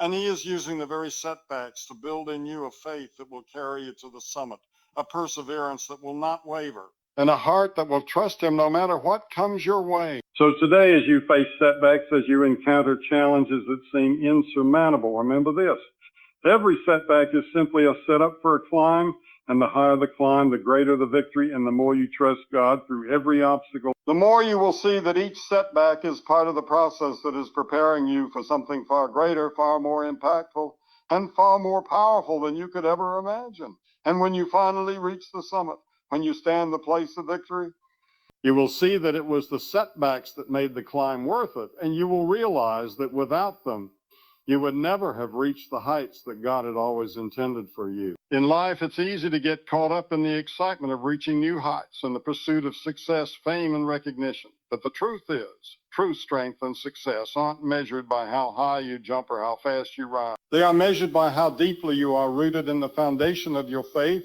in the truths that anchor you and the values that shape your character, because without deep roots, every high jump is just a momentary thrill, and every height you reach can quickly crumble under pressure, under adversity. But when you're rooted deeply, when you're grounded in purpose and the unwavering love of God, you become unshakable, steadfast, and able to rise even higher, not because you are focused on the jump, but because you are focused on staying connected to what is solid and eternal. A tree doesn't grow by striving to jump higher, by chasing the wind, by reaching for the clouds. It grows by sending its roots deep into the earth, anchoring itself in the unseen places in the soil that sustains it. And it's from these deep roots that the tree draws its strength, its nourishment, its ability to withstand storms. And just as the tree isn't defined by how high it reaches, but by how well it is grounded, so too are we called to live lives rooted in something greater than our ambition, our accomplishments, or our fleeting successes. And only when we are grounded in the Word of God and His promises can we weather the storms, face the challenges, and rise with endurance, knowing that the climb is less about the height and more about the foundation we stand on. When life's storms come, when the winds blow fiercely, when the rains fall relentlessly, it is not the person who has jumped the highest who stands firm, but the person who is deeply rooted in faith and truth, in resilience. Because it's in those moments when everything else is shaking that your roots are tested. And if you've been rooted in things that are temporary and things that are fleeting, you will crumble with the storm. But if you've been rooted in God's promises, in His word, and His love for you, then no storm, no trial, no circumstance will ever shake you from your foundation. Because the deeper your roots, the higher you will rise, not in your own strength, but in the. So many people live their lives focused solely on jumping higher, on reaching the next achievement, the next milestone, but they neglect to build the roots that sustain them through life's toughest moments. And when the high jumps are over, when the applause fades away, what remains is the strength of your roots. What remains is the peace that comes from knowing that you are anchored in the eternal truths of God, in the promises that He will never leave you nor forsake you. And while the world may measure your worth by how high you rise, God measures your worth by how firmly you are rooted in His love and His grace. And that is where true strength and lasting success come. It's easy to get caught in the race to be the fastest, the most visible, the highest achiever. But the true measure of greatness isn't in how high you jump, but in how deeply you are rooted in your purpose, in your faith, in the values that guide your life. And when you are rooted in the love of God, in His wisdom and in His calling, you begin to realize that the heights you reach are just a byproduct of the deep, steady growth that has taken place inside of you. As you stay grounded, as you allow your roots to sink deeper into Him, you find that the more you remain humble, the more you remain focused on your true source of strength. Because the higher you rise, the more you realize that your true success comes from staying rooted, not from the height itself. We often look at others who have reached great heights and envy their success, their accomplishments, their influence. But the secret to their success wasn't the height of their jump. It was the depth of their roots, because those who rise the highest are those who are deeply grounded in their values, and their purpose and their faith, and they understand that while the heights of life are temporary and fleeting, the roots they've built, the foundation they've established, are what will carry them through the ups and downs, the highs and lows. And when we focus on building strong roots and the love of God and His Word, we begin to see that our lives aren't defined by how high we jump, but by how deeply we are connected to one who gives us the strength to rise and to endure. A plant can only grow as high as the strength of its roots will allow, and in the same way, we can only rise as high as our foundation will support. And while the world encourages us to aim for the highest, the fastest, the most noticeable, God calls us to dig deep, to build our roots in Him. Because it is in that depth, in that connection, that we are sustained, that we are made strong. And the deeper our roots grow, the more solid our foundation becomes. And no matter how high the winds blow, no matter how hard the world may try to push us down, we will remain standing. Not because of how high we've jumped, but because of how deeply we've been rooted in love, truth, and power of God. When we focus on jumping high, we risk neglecting the importance of growth, of depth, of strength, and the danger is that we become more focused on our external success than on the internal growth that sustains it. But true elevation comes from the inside out. It comes from being rooted in the character of God and His love for us and the wisdom He gives. And as we deepen our roots, as we strengthen our foundation, we find that not only do we rise higher, but we do so with a peace, a confidence and unwavering stability. Because when you are rooted deeply in God's truth, nothing can shake you, nothing can take you off course, and the higher you rise, the more you'll realize that the true measure of success isn't in how high you've jumped, but in how deep you are rooted in His. Don't be deceived by the temporary heights you see around you. True success is not about reaching the highest peak. It's about being anchored in something that won't fade, something that won't crumble. And that something is the unchanging love of God, the promises He has spoken over your life, the purpose He has called you to. And when you are rooted in Him, no matter how high you rise, no matter how far you go, you will remain firm. You will remain grounded, and your life will bear fruit, not because of how high you've reached, but because of the depth of your roots in Him. So today, let's focus on the foundation. Let's focus on digging deep, on rooting ourselves firmly in the Word of God, in His love and His promises, because when we are deeply rooted in Him, when we are grounded in the truth, then we can rise to heights we never thought possible. Not in our own strength, but in His, and as we rise, we do so with purpose and with the assurance that it's not about how high you jumped, but how deeply you're rooted in God's love, truth, and purpose for your life. In life, it's easy to get caught in the noise of those around us, in the distractions that come from people who may not understand our vision, who may not believe in our dreams. But an eagle knows that it is not called to waste time arguing with chicken. With those who are content to stay in the dust, to remain grounded, and to focus on the limitations of the world, because the eagle's purpose is far greater, its calling is higher, and it knows that if it is to fulfill its destiny, it must rise above the noise, above the criticism, above the distractions, because eagles are not meant to live in the chicken coop. They are meant to soar high above, to glide effortlessly through the skies, to see things from a perspective that others cannot even begin to comprehend. And that is what happens when you focus on your purpose, when you're calling. You no longer waste time with what holds you down. You rise. Chickens may peck around in the dirt. They may scratch and fight over the smallest of things, but the eagle knows its true strength lies not in engaging with those around it, but in rising above it all. And the moment you understand that your purpose is not defined by the opinions, by the noise around you, but by the calling on your life, you begin to live with a sense of clarity, of focus, not in of peace. Because just like the eagle, you recognize that you don't need to defend your worth. You don't need to argue your vision. You simply need to rise.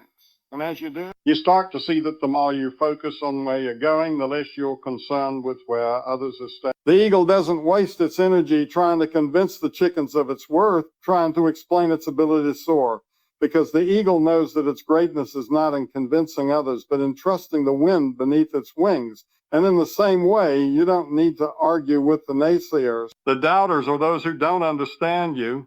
All you need to do is keep rising, keep moving forward, keep pressing toward your high purpose, because as you elevate, you will naturally leave behind the distractions, the negativity, and the small-minded thinking, and you will find yourself in the heights of your calling where only those who are willing to rise can accompany you. It's tempting to engage with those who criticize you, to try to explain yourself to people who will never understand. But the eagle teaches us that our energy is better spent rising above the noise, soaring toward the goals that God has set for us. Because when you rise, when you elevate your thinking, your life, and your actions, you start to see that the struggles and the distractions of the world are nothing more than a test of your focus.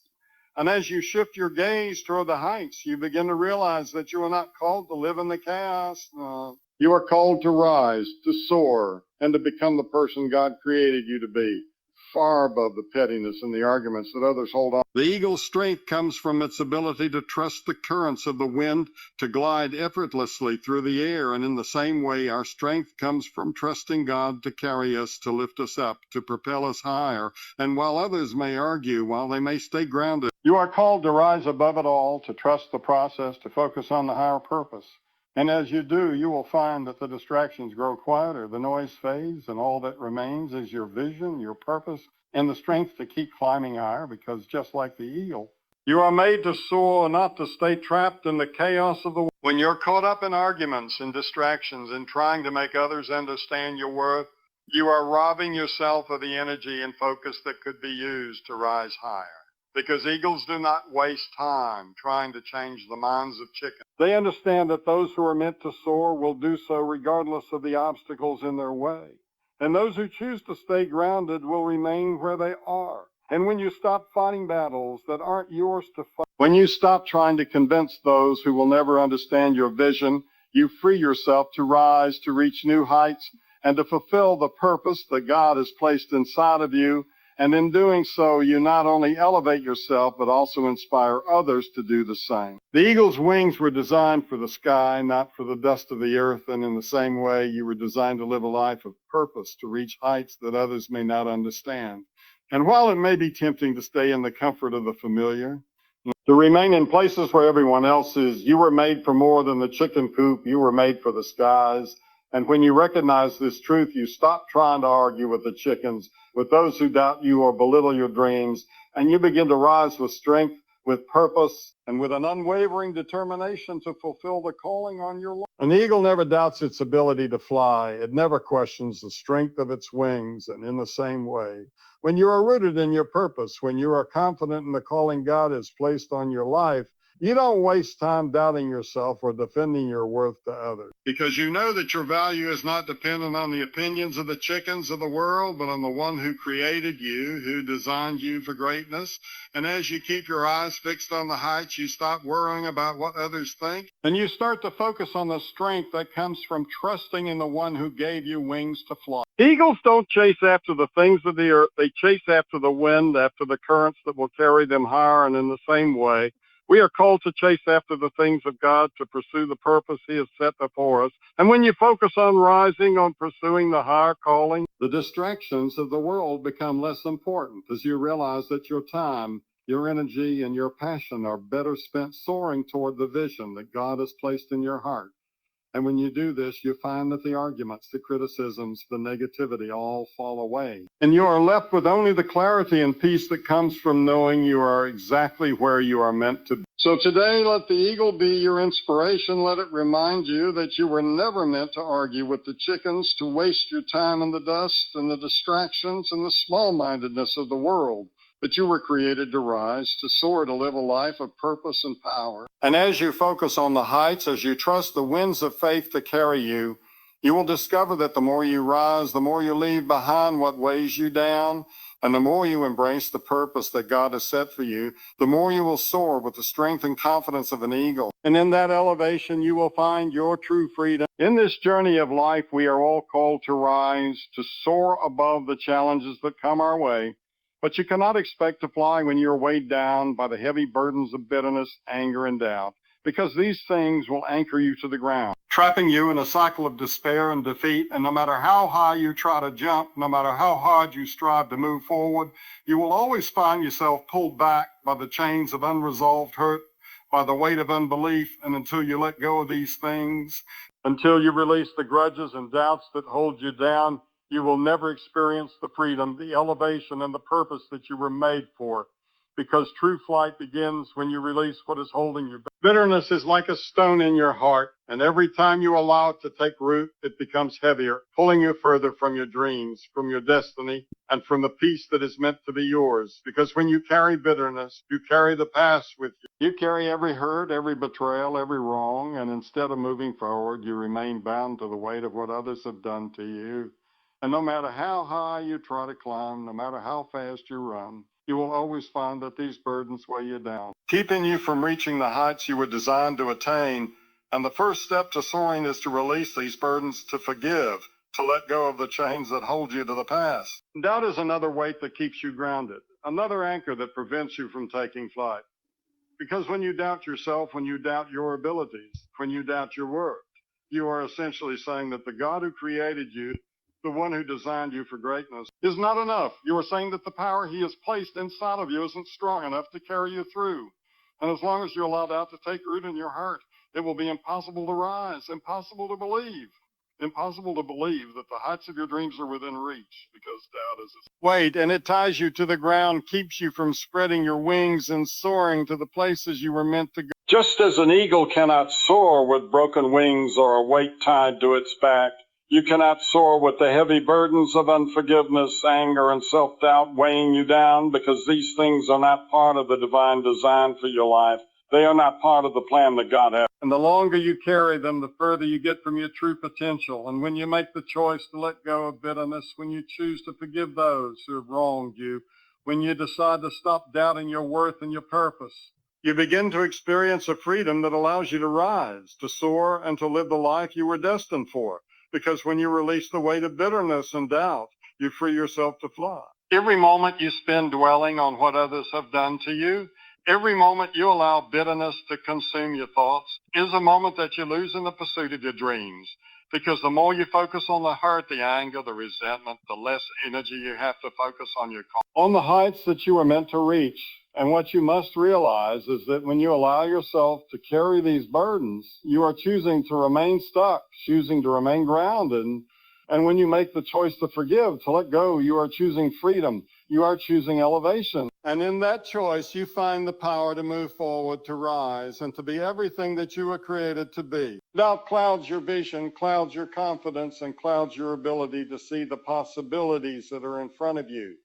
And the more you give in to doubt, the more you convince yourself that you are not capable, that you are not worthy, and that your dreams are impossible. But the truth is, God has placed inside of you the strength to overcome, the power to rise, and the ability to accomplish far more than you can imagine. And when you release the doubt, when you stop listening to the lies that tell you you can't, you make room for faith to take root, and faith is what will carry. What will lift you and what will propel you toward the heights that you are made to reach, because faith is the wind beneath your wings and doubt is the anchor that holds you back. In the same way that an eagle rises on the wind currents, you too are meant to rise on the strength of your faith, on the power of forgiveness, and on the confidence that comes from knowing that you were made for more than just surviving, more than just existing. You were made to soar. But you will never soar if you allow yourself to be weighed down by the bitterness of the past or the doubts that hold you back.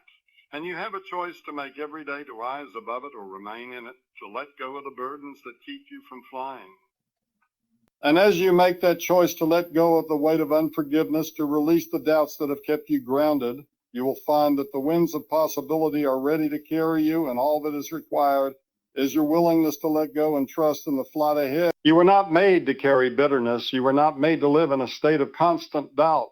And when you hold on to these weights, you are rejecting the freedom that is yours.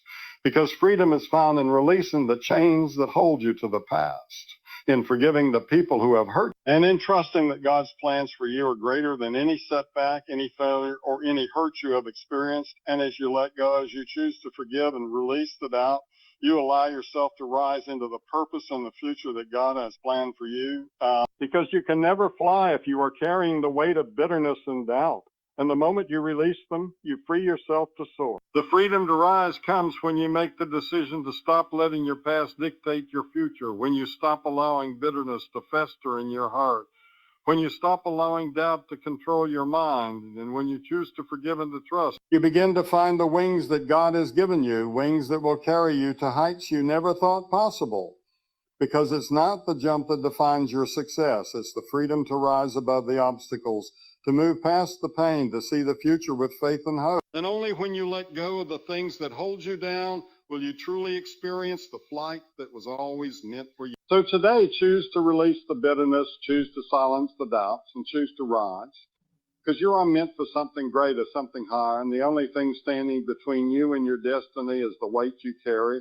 And when you let go of that weight, when you trust that the winds of faith will lift you, you will find that you are free to soar, free to live out the dreams God has placed in your heart, and free to fulfill the purpose He has set before you, because you will never fly with the weights of bitterness and doubt.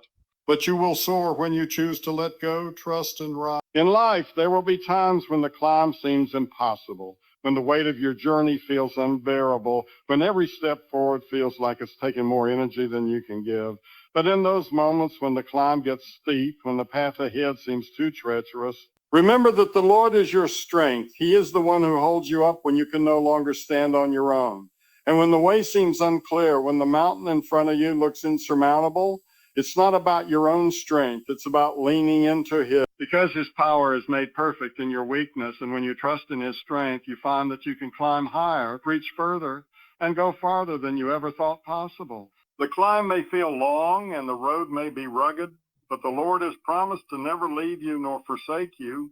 And in those moments when you feel as though you can't take another step, when the weight of your challenges threatens to overtake you, you have a source of strength that will never fail. And as you lean into that strength, as you rest in His presence, You will find the power to keep climbing, to keep pressing forward, and to keep pressing forward, and to keep moving toward the summit, because his strength is endless, his grace is sufficient. And he will equip you with everything you need to overcome, to rise above, and to reach the heights that he has set before you, no matter how steep the climb may seem. In the face of adversity, it's easy to feel alone, to feel as if the weight of the world is pressing in on you. But God has promised that he is with you every step of the way, and his strength is what carries you when you feel like giving up, when the struggle seems too great. When the obstacles seem insurmountable, he is the rock beneath your feet, the shelter in the storm, the power that propels you forward, and all you need to do is rely on him, to trust in his provision, to lean into his guidance, because when the climb gets steep, he is the one who will lift you up, who will give you the strength to continue, and who will never let you fall. The higher you climb, the more difficult it may seem, and the greater the obstacles that arise. But the Lord is the one who makes your path straight, who levels the ground beneath your feet, who strengthens your legs when they feel weak, and when you find yourself struggling to take another step. When the weight of the journey becomes too much to bear, remember that his grace is more than enough, and his strength is what will carry you through the steepest of climbs, because he is faithful to empower you when you need it most, to provide for you in your time of need, and to ensure that every step you take is covered by his strength, his love, and his power. You may feel the burden of the climb heavy upon you, but the Lord is the one who carries your burdens, who lifts you up when you are weary, who strengthens your resolve when you are weak. And though the climb may be difficult, though the road may be long, he will never leave you without the strength you need to continue. And every time you feel yourself faltering, every time you feel like you cannot go on, his hand is there to support you, to guide you, and to lift you higher. Because when you rely on his strength, you are never alone on the journey. And he will give you everything you need to reach the top. In life, there are moments when the climb is daunting, when the challenges feel overwhelming. But in those moments, the Lord is your fortress, your refuge, and your strength. And when you find yourself facing obstacles that seem too great to overcome, you can rest in the knowledge that you are not climbing alone, you are not fighting alone, and you are not struggling in vain. Because the creator of the universe, the one who made the mountains and the valleys, is the same one who is walking with you every step of the way, empowering you with his strength and giving you the courage to press on. Sometimes the climb may seem endless and the obstacles may appear insurmountable, but God has a way of making a way where there is no way, of providing the strength you need just when you need it most, and as you walk with him, as you trust him in every step. You will find that his power works in you, and you will find that the steepest climb becomes bearable. The highest mountain becomes climbable, because the Lord is your strength. And when you trust in his ability to carry you, you are able to accomplish far more than you ever thought possible, because his strength is limitless, and it is more than enough to help you reach the top. Every challenge, every steep hill, every obstacle you face is an opportunity to experience God's strength in a deeper way. He is strong, and when you feel as though you cannot go any further, he will renew your strength. He will lift you up on wings like eagles, and he will give you the courage to keep climbing, to keep moving forward, because he is faithful, and he will always provide you with the strength you need to continue, even when the climb seems impossible. And it is in those moments that you will see his power most clearly. And you will know that you were never meant to climb on your own. The Lord is not just your strength in the easy times, not just your strength when the road is smooth and the path is clear, but he is your strength when the climb gets steep, when the difficulties arise, when the challenges seem overwhelming. And he will not leave you to face these trials on your own, but he will walk with you through every hardship. He will empower you to rise above every obstacle, and he will equip you with everything you need to keep moving forward, because his strength is unshakable. His faithfulness is unwavering. And as long as you rely on him, you will never have to face the climb alone. So when the climb gets steep, when the road ahead seems impossible, when you feel like you cannot go another step, remember that the Lord is your strength, that he is the one who carries you when you cannot carry yourself, when you are weak, and the one who empowers you to overcome every obstacle, to rise above every challenge, and to reach the summit, because with God by your side, there is no mountain too high, no climb too steep, and no journey too difficult, for his strength is greater than any obstacle, and his love will carry you through every trial. And when you trust in him, you will find that the climb becomes not only possible, but a testimony to his faithfulness and power. In this life, we are all on a journey, and there are moments when the path ahead seems treacherous, when the mountain we must climb feels too high, too steep, and the obstacles in our way seem insurmountable. But each prayer is a step up that mountain, because when you speak to God, when you pour out your heart before him, you are not only seeking his guidance and strength, but you are also taking another step toward your destination, toward the summit that he has prepared for you. And no matter how challenging the climb may be, every prayer you utter is a declaration of trust, a step of faith, and a movement toward the heights that God has for you. The mountain may look daunting, and you may feel like giving up when you look at how far you still have to go. But every prayer you pray, whether in desperation or in praise, is a step upward, a step that brings you closer to your purpose, closer to the divine plan that God has for you. Because prayer is not just a conversation.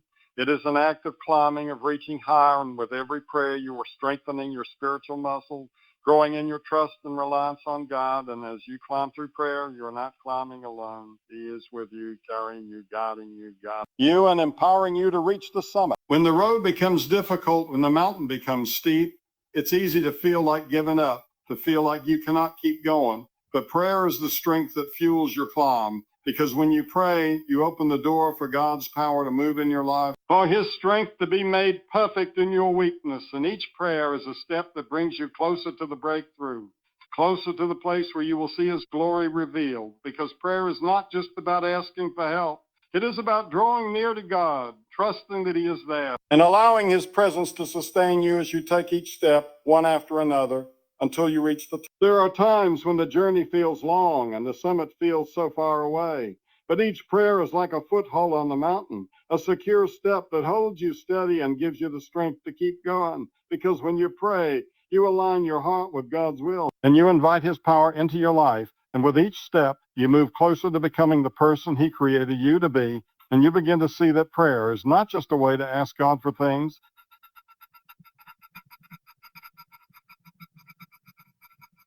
and to grow in your faith as you climb. The act of prayer is a reminder that you do not have to climb the mountain alone, that you have the creator of the universe walking beside you, guiding you, and lifting you up. And every time you pray, you invite God to be the strength that holds you steady, to be the encouragement that keeps you moving, and to be the power that propels you upward. And the more you pray, the more you begin to see that the mountain is not so insurmountable after all, because God is with you every step of the way, and his power is made perfect in your weakness. You may not always see the progress immediately, and the mountain may seem even taller as you climb. But with every prayer, you are moving closer to the top, because God's timing is perfect, and he is working in ways that you may not see. And every time you speak to him, you are building a relationship that strengthens your soul, that prepares you for the summit, and that equips you with the tools you need to conquer the mountain. And as you continue to pray, you will find that with each step, you are not only climbing the mountain, but being transformed by the journey, growing in faith, strength, and resilience. It's easy to feel like the mountain will never end, that the struggle will never subside, but prayer has the power to renew your mind, to refocus your heart, and to give you the vision to see beyond the difficulty of the climb. In the midst of the struggle, in the midst of the hardship. Prayer brings clarity, it brings peace, and it brings the strength to keep going. And each time you pray, you're taking one more step toward the victory that lies ahead. And as you trust in God's faithfulness and rely on his strength, you begin to see that the mountain is not an obstacle to your progress, but a pathway to your purpose. When the climb gets tough, when the summit feels so far out of reach, remember that God is with you every step of the way, and each prayer is a step closer to the victory he has already promised you. Because prayer is a spiritual act that aligns you with God's will, and every time you pray, you take one more step toward the place where you will see his power in action, where you will experience his grace in full measure, and where you will discover that the climb, as difficult as it may seem, is worth every step, because with each prayer, you are drawing closer to his plan, his purpose, his promise. Every prayer is a conversation with God, a moment where you pause to connect with the Creator. And as you climb the mountain of life, prayer is a steady rhythm that keeps you moving upward. Because through prayer, you open yourself to God's. And every time you pray, you become more attuned to his voice, more aware of his presence, and more able to rely on his power to sustain you. And though the climb may still feel steep, you begin to realize that the journey itself is a blessing, because with each prayer, you are not only moving toward the top, but you are also growing closer to the one who created the mountain and the one who will carry you to the summit. And as you continue to pray, step by step, the mountain that once seemed impossible to climb begins to look more like an opportunity to grow, to trust, and to witness the faithfulness of God, because each prayer is a step up the mountain. And with every prayer, you are not only moving closer to the peak, but you are also becoming more of the person you were always meant to be: stronger, more resilient, more trusting, and more aligned with God's purpose for your life. And though the climb may not always be easy, each prayer takes you higher, and in the end, you will look back and see that with every step, you were never alone, and every prayer was the strength you needed to reach the summit. When the burdens of life weigh heavy upon your heart and the road before you feels impossibly long, when you feel like you've reached the end of your strength, when your body is weary and your soul is tired, know that those who trust in God shall renew their strength. Because in the midst of struggle, in the face of exhaustion, when you feel as though you have nothing left to give, it is in those very moments that God's strength fills you, that His grace carries you, and that His power, which is made perfect in weakness, empowers you to rise above, to keep going, and to find new strength. For those who trust in Him are never left to fight alone, but are lifted up and renewed in ways that only He can provide. It is easy to grow weary in the face of constant challenges, to feel like giving up when everything seems stacked against you. But when you trust in God, He gives you the strength to mount up on wings like eagles, to rise above the trials, to soar above the struggles, and to see the challenges of life from a higher perspective, because with every step of trust, with every prayer and surrender, stepping into the fullness of God's power, which equips you to go further, to climb higher, and to overcome what once seemed impossible. For the strength He gives is not of your own, but of His infinite supply, a strength that is renewed day by day as you place your trust in Him. As the storms of life rage around you and the winds of adversity blow, there is a promise that stands firm, that those who trust in God shall mount up, not because of their own ability, but because He has given them the power to rise, to go higher, to overcome the forces that seek to drag them down. And though the world may tell you to quit, though the enemy may whisper defeat in your ear, you can stand firm, knowing that God's strength is more than enough to carry you through, to keep you soaring even when the winds are strong. For those who trust in Him are given the strength to rise above it all. The journey can feel overwhelming at times, and the weight of life's burdens can seem unbearable, but the promise is clear.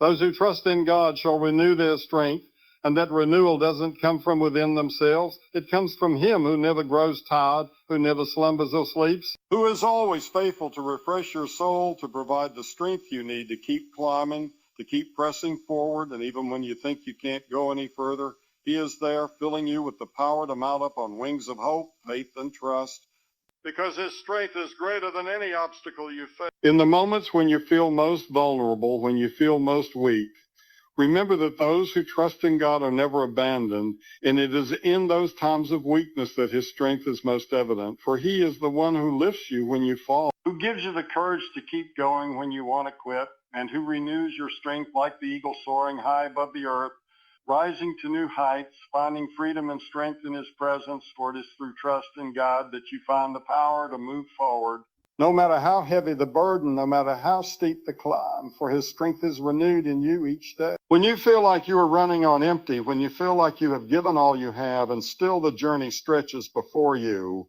trusting in God is the key to finding the strength to keep moving, because in Him your strength is never limited by your own capacity, and those who trust in Him are renewed, empowered, and given the strength to soar above the challenges, to rise above every difficulty, and to face each day with a fresh sense of purpose. For God's strength doesn't run out. It flows endlessly into those who place their trust in Him, refueling their spirit and giving them the power to overcome. Every time you place your trust in God, you are drawing from an eternal well of strength that never runs dry.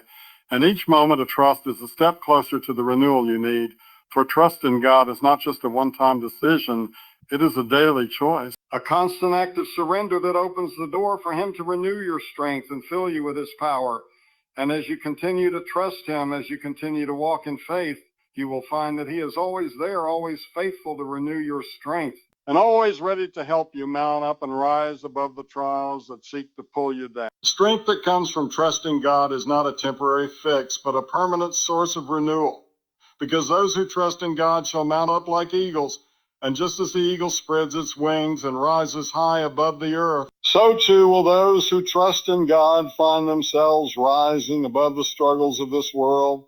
And every step of faith, every moment of trust lifts you higher and closer to the person God created you to be, because trusting in Him empowers you to soar to places you can never reach on your own, to experience freedom, peace, and strength in ways that transform your life and carry you to new heights. When the world tells you to settle for less, when the voices of doubt tell you to give up, those who trust in God know that they are destined for more, destined to rise above the challenges, destined to reach heights they never thought possible, because in Him there is no limit to the strength He provides. And when you place your trust in His unfailing love and faithfulness, He renews your strength.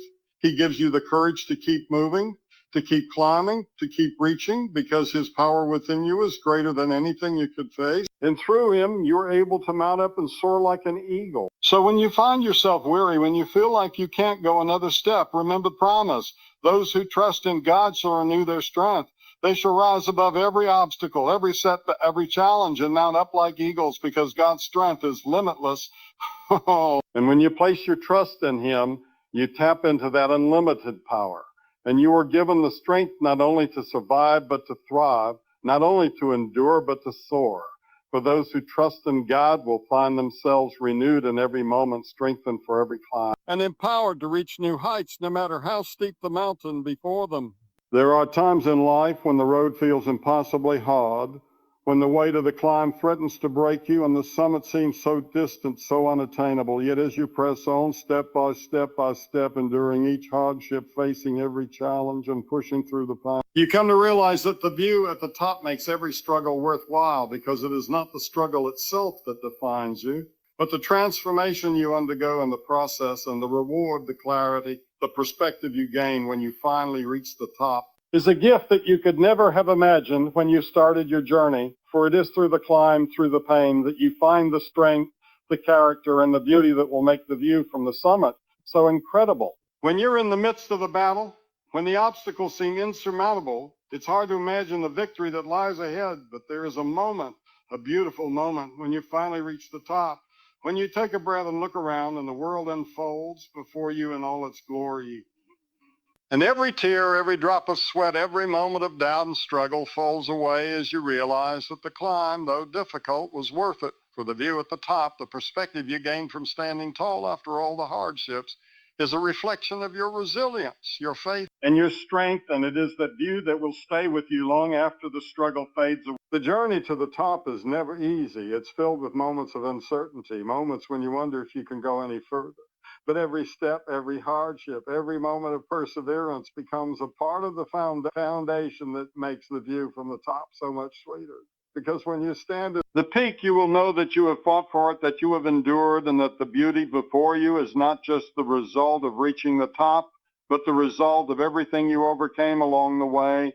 And in that moment, you will see clearly that the struggle was never in vain, and that every step, though hard, brought you closer to the reward. It's easy to look at others who seem to be effortlessly soaring, but what they don't see, what they don't experience, is the strength that comes from the climb, the value that comes from the struggle. And it is in the struggle, in the fight, in the perseverance that you become who you were always meant to be. Because at the top, when you look back on the journey, you will realize that the view is not just about the destination, but about the person you became while getting there. And it is in that moment, in that beautiful view, that you understand why every bit of the climb was worth it, because it transformed you. Sometimes we want to take shortcuts to avoid the pain, to skip the struggle. But the truth is that the view at the top is earned. It is something that you cannot buy, that you cannot cheat your way into, and it is only through the climb, through facing every challenge with faith, determination, that you gain the strength to stand at the top and look out at the world with a new perspective, with a new sense of purpose. And when you reach that summit, when you see what you've accomplished, you will know deep down that all the pain, all the sacrifices, all the hardships were worth it, because the view is priceless. There are moments in life when you feel like the summit is too far, like you'll never make it. But those moments are the very moments that prepare you for the view that awaits you. Because when you're finally standing on the peak, looking out at the world below, You'll see that every moment of struggle, every instance of doubt, every time you pushed yourself beyond what you thought was possible, was part of the preparation for the reward. And the view at the top, the sense of accomplishment, the clarity, the peace, is something that no struggle can diminish, because it is only through those struggles that you can truly appreciate the beauty that lies ahead. As you continue your climb, there will be moments of exhaustion, moments when you feel like quitting, when the weight of the world seems too heavy to bear, but remember that each struggle brings you one step closer to the view that awaits you. And though the climb may feel impossible, the reward at the top will fill you with such awe, such gratitude, that every tear you shed, every muscle you strain will feel like a small price to pay for what is waiting for you. And when you stand at the summit, when you look out and take in the view, you will understand that all the struggles were not just necessary, they were part of the process that made the view even more meaningful. The summit is not just a place, it's a symbol of all that you have overcome, all that you have endured. And when you finally reach the top, you will see that the view is not just about what you can see with your eyes, but what you've learned through your journey, the strength you discovered, faith that carried you, and the resilience that formed in the midst of the struggle, because it is that view, that perspective, that transforms your understanding of the climb. And you will see that the struggle was never a point, but was instead the very thing that brought you to a place of strength and clarity, a place where you can finally breathe easy and appreciate the beauty of the heights you have reached. It's easy to focus on the hardship, to get lost in the pain of the climb, but remember that the struggle is not the end. It is the path that leads to something greater, something more meaningful, something that will make every ounce of pain, every moment of hardship worth it. Because when you stand at the top, when you finally experience the view, you will realize that it was never just about reaching the top, but about everything you gained along the way, about the way the struggles shaped you, strengthened you, and prepared you for the moment when you would look around. While the journey may be difficult and the road may be long, when you stand at the peak and take in the beauty of all that you've overcome, you will know with certainty that the view was worth the climb, and that every struggle, every hardship, every moment of perseverance has led you to a place of strength, of clarity, and of joy. For the view at the top is not just the end of the journey, it is the beginning of a new chapter, one that will be filled with gratitude for all that you have overcome and all that lies ahead. There are times in life when everything seems to align, when the opportunities you've been waiting for appear right before you, when the doors that once seemed closed are now wide open. And this is your season, your time to rise. And in this moment, the opportunity is greater than any obstacle that has tried to hold you down. For in this season, the air is different, the path ahead is clearer, and the strength within you has been prepared for this very moment.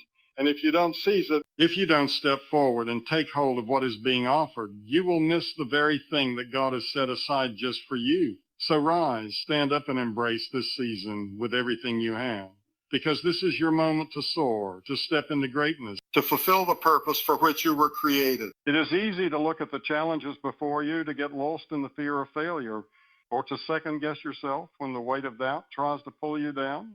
But this season to rise is not about being without fear. It's about having the courage to rise despite it. To move forward even when you feel uncertain. Because in this season, God has equipped you with everything you need.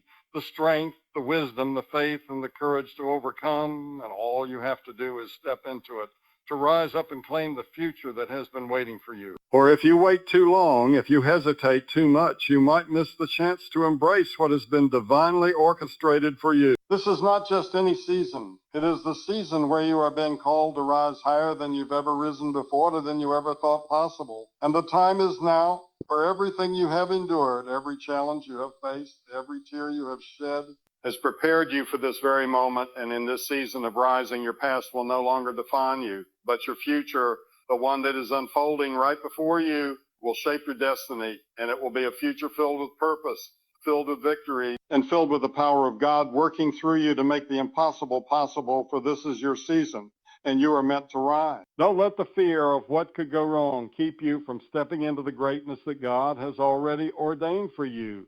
Because the very moment you decide to rise, to take that step of faith, you begin to move toward everything that has been promised to you. And in this season, your faith will be the key that unlocks doors, opens opportunities, and gives you the strength to overcome obstacles that once seemed insurmountable. Because when you rise, you not only rise for yourself, but you rise to become the person you were always meant to be, the person who will lead and bring others along with you as you fulfill the purpose set before you. So don't miss this season. Don't miss this moment of divine opportunity to step into all that you were created. There are moments when we hesitate, when we question whether we are ready, whether we are enough. But the truth is, this season to rise has already been set in motion, and everything you need is already within you, because God has equipped you for such a time as this. And when you choose to rise, when you choose to step forward in faith, you will realize that the strength and the courage you thought you lacked were already inside of you, waiting for you to trust and step into your purpose. But this is the season where you will look back and realize that everything you needed to rise was already in you. You just had to step out and trust in the journey. Do not let past mistakes or failures hold you back, for this season is not defined by your past, but by the future that is waiting for you, a future that is filled with opportunities, a future that will bring you to heights you never imagined. And it's only in this season, when you rise above the limitations you've placed on yourself, that you will discover that the best is yet to come. For God has ordained this season for your growth, your breakthrough, and your victory. And every obstacle you've faced, every setback you've encountered, has only been a stepping stone that is leading you to this season where you will rise higher than ever before. So don't let the past keep you from rising to the future that God has planned for you. The winds of change are blowing and the season is shifting, but it is up to you to recognize it, to embrace it, and to take the steps necessary to rise. For this is the moment when everything you've worked for, everything you've prayed for, begins to align in perfect timing. And it's only in this moment that you will realize that all the preparation, all the waiting, all the challenges you faced were part of the process that has been leading you here and in this season to rise. You will find the strength to break free from everything that has held you down, and you will move forward with confidence, knowing that this season is yours to claim. This is the season when the seeds you've planted, the prayers you've prayed, and the work you've done in the quiet, unseen places will begin to bear fruit, and you will see the harvest of your labor. And in the season to rise, you will discover that the struggles were not in vain, but they were part of the preparation for this very moment when you will rise stronger than ever and take your place at the top. And in this moment, you will not only rise for yourself, but for others who are watching, who are waiting for you to break through so that they too can rise with you. Because this is a season of collective rise, a season where everyone connected to you will benefit from the greatness you are stepping in. When the world tells you to settle, when the voices of doubt say you can't, when the circumstances around you try to keep you grounded, know that this is your season to rise above it all, to rise above the doubt, to rise above the limitations, to rise above the voices that tell you it's too late. Because God's timing is perfect, and this season is set apart for you to experience growth, for you to experience breakthrough, for you to become all that He has called you to be. So don't wait for the perfect moment. Don't wait for everything to be just right. Because this is your season to rise now, and the moment is here. Right now, today, you can begin, you can rise, and you can claim all that God has set before you. So let this be the moment when you stop waiting for permission, stop waiting for the perfect circumstances, stop waiting for everything to fall into place, and start rising. Because this is your season, the time is now. And if you don't take this opportunity, if you don't step into the greatness that God has already prepared for you, you may look back and regret not taking the leap of faith, not trusting that this season is your moment to rise to heights beyond your imagination, to step into your purpose and to claim the victory that God has promised. For this is your time, your season to rise, and don't miss it. Don't miss it for anything in the world.